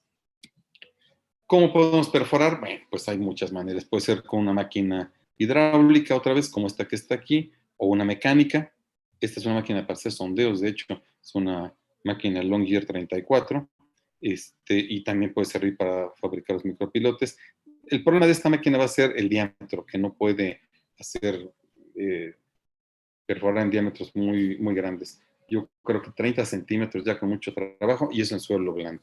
También pueden utilizar una máquina eléctrica, sobre todo si están trabajando en un sótano, donde no quieren que un motor diésel envenene ahí a los compañeros que están trabajando, o una máquina neumática como esta de aquí, que también sirve para hacer anclas. Bueno, esta de aquí también sirve para hacer anclas. Pero esta que está en la parte de acá también está limitada en el diámetro y en la profundidad, por supuesto. En una cimentación con pilotes, ¿a qué porcentaje se recomienda hacer una prueba dinámica? Híjole, de esto no hay en México normatividad, y peor se la contaré, hay experiencia en México para hacer pruebas dinámicas. De hecho, hay una empresa nada más que las hace en México, ¿no? Entonces, hay poca experiencia y la gente, los clientes no le confían tanto. Entonces, lo que se ha hecho últimamente es hacer una prueba de carga estática por cada 300 o 400 elementos y luego hacer una prueba de carga dinámica para calibrarla con la estática. Y después hace una prueba de carga estática por cada, no sé, 50 o 100 elementos, ¿no? Le puedo decir que en estas condiciones suenan muchos elementos para hacer una prueba, pero en la refinería de Minatitlán hicimos más de 100 pruebas de carga estática. Y eso era una por cada 500, ¿no? O sea, hubo casi 50,000 elementos ahí en Minatitlán. Y en Dos Bocas, por ahí anda la cosa. Otra pregunta, ¿cuál es la limitante de profundidad para micropilotes? Depende de la capacidad de la máquina, por supuesto, ¿no? Esta máquina hidráulica que está aquí del lado izquierdo, la limitante es la capacidad del malacate para levantar las barras. Entonces puede llegar fácilmente a 50, 60 metros de profundidad. Esta que está aquí, pues está más limitada, ¿no? Evidentemente. Esta probablemente alcance hasta unos 20, 25 metros, es lo que hemos hecho. Esta también alcanza gran profundidad porque el malacate también es mucho mayor. pero usted es un micropilote de mucha mayor profundidad. Creo que con 35 metros es una muy razonable. Estas máquinas hidráulicas tienen una en la parte de aquí y luego tienen un sistema de doble mordaza. Entonces, con una mordaza, por ejemplo, pueden detener la barra, con la otra le dan vuelta y entonces acoplan o desacoplan las barras para perforar o para retirarlas, ¿no? Las máquinas pequeñas, entonces no tienen cabina, se pueden a través de un control articulado como este o un control remoto que funciona con Bluetooth. La dosificación de la lechada agua-cemento, aquí tengo un ejemplo de una lechada con 1 de agua por 2 de cemento. Recuerden, por favor, que estas dosificaciones generalmente, no, siempre son en peso, no en volumen. Entonces, es 1 litro de agua por 2 kilos de cemento. Es una mezcla muy espesa. Generalmente le agregamos un aditivo fluidificante para poderlo bombear. Y ven ustedes las resistencias a los 3, 7 y 28 días. A los 28 pues, están entre 150 y 200. La resistencia F', ¿no? a la compresión simple.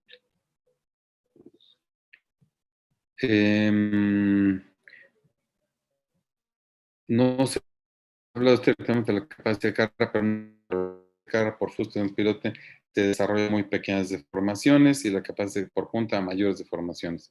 En su experiencia existen valores promedios de desplazamiento para el desarrollo de estas resistencias. Por ejemplo, por fuste 1% de diámetro del pilote y por punta 10% del diámetro. Bueno, ingeniero, esto que usted escribió es exactamente la receta del profesor Terzaghi. Entonces, si usted hace una prueba de carga, podría verlo con un poquito más de detalle, y si aparte instrumenta el cuerpo de la pila, lo va a ver todavía con más detalle. Pero esa receta del 1% del diámetro para que se desarrolle la fricción y el 10% del diámetro para que se desarrolle la punta es muy válida. Hay un pequeño problema, que es la parte estructural. Si usted, vamos a seguir con nuestro ejemplo de la pila de 1.2 metros de diámetro. Usted dice, para que se desarrolle toda la punta, es el 10%, son 12 centímetros, ¿no? Si usted le dice al ingeniero estructurista, fíjese que le voy a dar tal capacidad de carga, pero se va a deformar 12 centímetros, el ingeniero estructurista se va a ir de espaldas y le va a decir, oiga, no, pues se va a caer mi edificio, o mi puente, o mi muelle, o lo que usted esté cimentando. Con 12 centímetros de asentamiento, cualquiera tiene problemas. Generalmente, los asentamientos de formaciones están limitadas desde el punto de vista estructural a 1 centímetro, 2 centímetros, cosas de ese tipo. En nuestro ejemplo, el 1% del diámetro son 1.2 centímetros. Ah, eso sí lo aguanta el estructurista. Y dice, efectivamente, eso puedo, eso, así sí puedo diseñar. Y resulta que entonces su cimentación está trabajando fundamentalmente por fricción, ¿verdad? Ese es el fondo del asunto. El requerimiento estructural. Porque si permitimos que se desarrolle toda la capacidad por carga por punta, va a requerir muchísima mayor desplazamiento, mayor deformación. Y eso las estructuras no lo aguantan. Entonces, ¿qué es lo que hacemos? Si está usted trabajando con factores de seguridad, le pone cuando menos 3 y entonces la carga la baja y automáticamente regresa a trabajar por fricción. Si está usted trabajando con las normas técnicas complementarias del reglamento de la Ciudad de México, le pone punto 35 a la punta y pues también la recorta. Y le pone punto 65 a la fricción y también la recorta. Y al final acaban trabajando la mayoría por fricción. Pero la receta que usted escribió, que es la del profesor Terzaghi, es todavía válida, diría yo. Otra. La inyección se realiza con obturador simple o doble y cuántos manguitos se instalan. Ah, muy buena pregunta. Voy a revisarme un poco. Ah, no, es que no tengo un diagrama de esto aquí. Se realiza con obturador doble si quiere usted inyectar por horizontes. Otra manera es inyectarlo en inyecciones ascendentes. Empieza usted en el fondo, pone un obturador sencillo y va subiendo, pero tiene menos control del volumen de inyección que está inyectando por horizontes. Y los pone usted, los manguitos, pues dependiendo de la estratigrafía, a cada 1 metro, 1,5 metros, 2 metros aproximadamente. Bueno, aquí tienen ustedes algunos micropilotes ya terminados en el Estado de México. Se alcanza a ver la vaina que está aquí adherida, el tubo de acero de refuerzo y la inyección primaria, que es la secundaria, que quedó dentro del tubo, ¿no?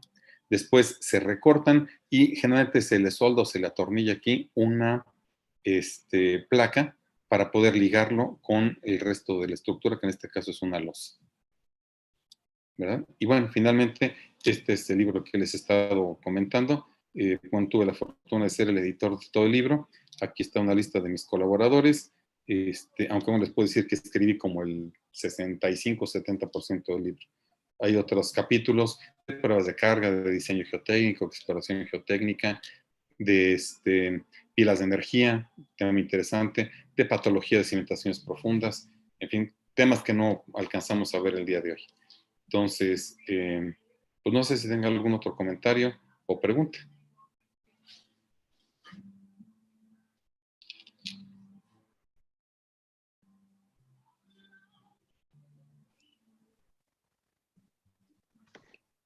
No sé si alguien, como comentaba el maestro en ingeniería Walter, tenga alguna duda o comentario adicional a su excelente presentación del día de hoy. Los invitamos por si alguien más tiene o alguien más se anima a preguntar o a hacer algún comentario.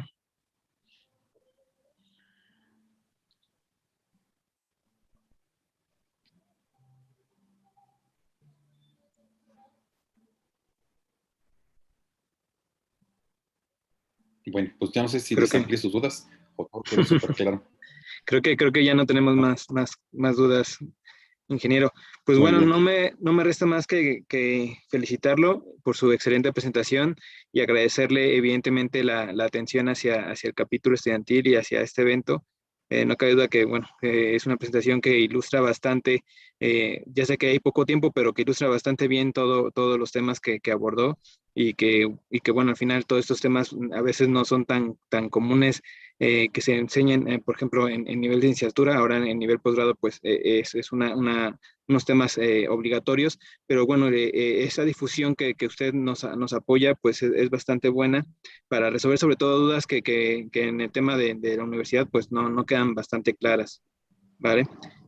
Por mi parte, ingeniero, pues por parte de la sociedad, voy a permitirme compartir la pantalla. Hemos preparado un agradecimiento y un reconocimiento a su presentación del día de hoy, que me voy a permitir de manera simbólica y virtual otorgarle a nombre de la Sociedad Mexicana de Ingeniería Geotécnica y que, bueno, que evidentemente por correo electrónico se le hará llegar este reconocimiento. Ese reconocimiento dice así: la Sociedad Mexicana de Ingeniería Geotécnica AC otorga el presente reconocimiento al maestro en ingeniería Walter Paniagua Zavala por impartir el tema Procedimientos constructivos en cimentaciones profundas en el marco del primer ciclo de conferencias de cimentaciones profundas del capítulo estudiantil de posgrado de la Escuela Superior de Ingeniería y Arquitectura, Unidad Zacatenco, del Instituto Politécnico Nacional. Esto en modalidad a distancia.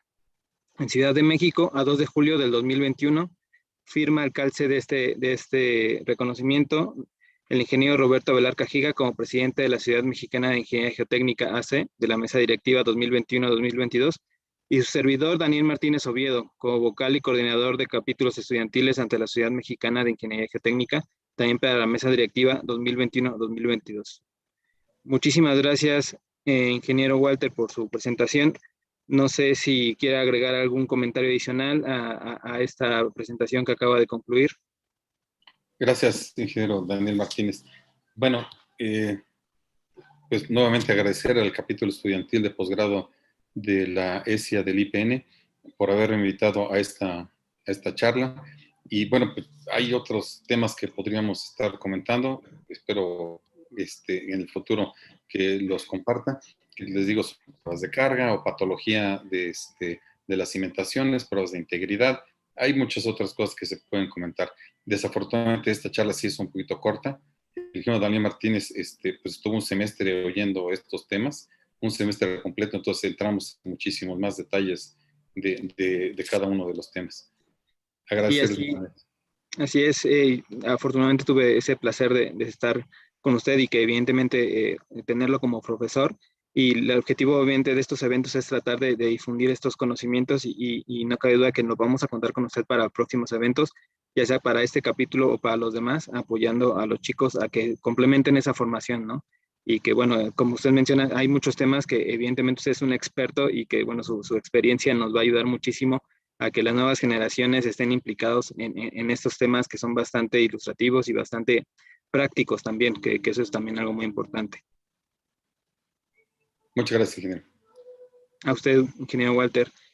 Por mi parte, pues quiero agradecer también a los miembros del capítulo estudiantil que nos han apoyado en este evento, a Mario Ramiro Molina, también a Eric Marinali, también nos ha estado apoyando en otros días Emanuel y Nayeli, a los cuales también les agradezco mucho la aportación. También agradezco al maestro en ciencias Cuauhtémoc Cordero Macías, que bueno, ahora se tuvo que desconectar, pero también ha estado aquí presente en estos eventos. Y por mi parte no queda más que dar como clausurado este evento, este primer ciclo de conferencias, esperando que exista un segundo y un tercero y un cuarto. Y también de paso el mensaje de que a todos los capítulos estudiantiles de la SMIC los invitamos a participar con eventos de este tipo, a que se pongan en contacto con nosotros y que también si tienen alguna duda o algún tema en específico que quieran abordar, pues trataremos de apoyarlos para ya contactar a ponentes como el maestro de ingeniería Walter o a otros más para poder difundir el conocimiento en geotecnia entre todos ustedes y entre todos los capítulos. Por mi parte sería todo y muchas gracias por su atención. Hasta luego. Buenas tardes, hasta luego. Muchas gracias, hasta luego. Hasta luego a todos. Un gusto. Luego.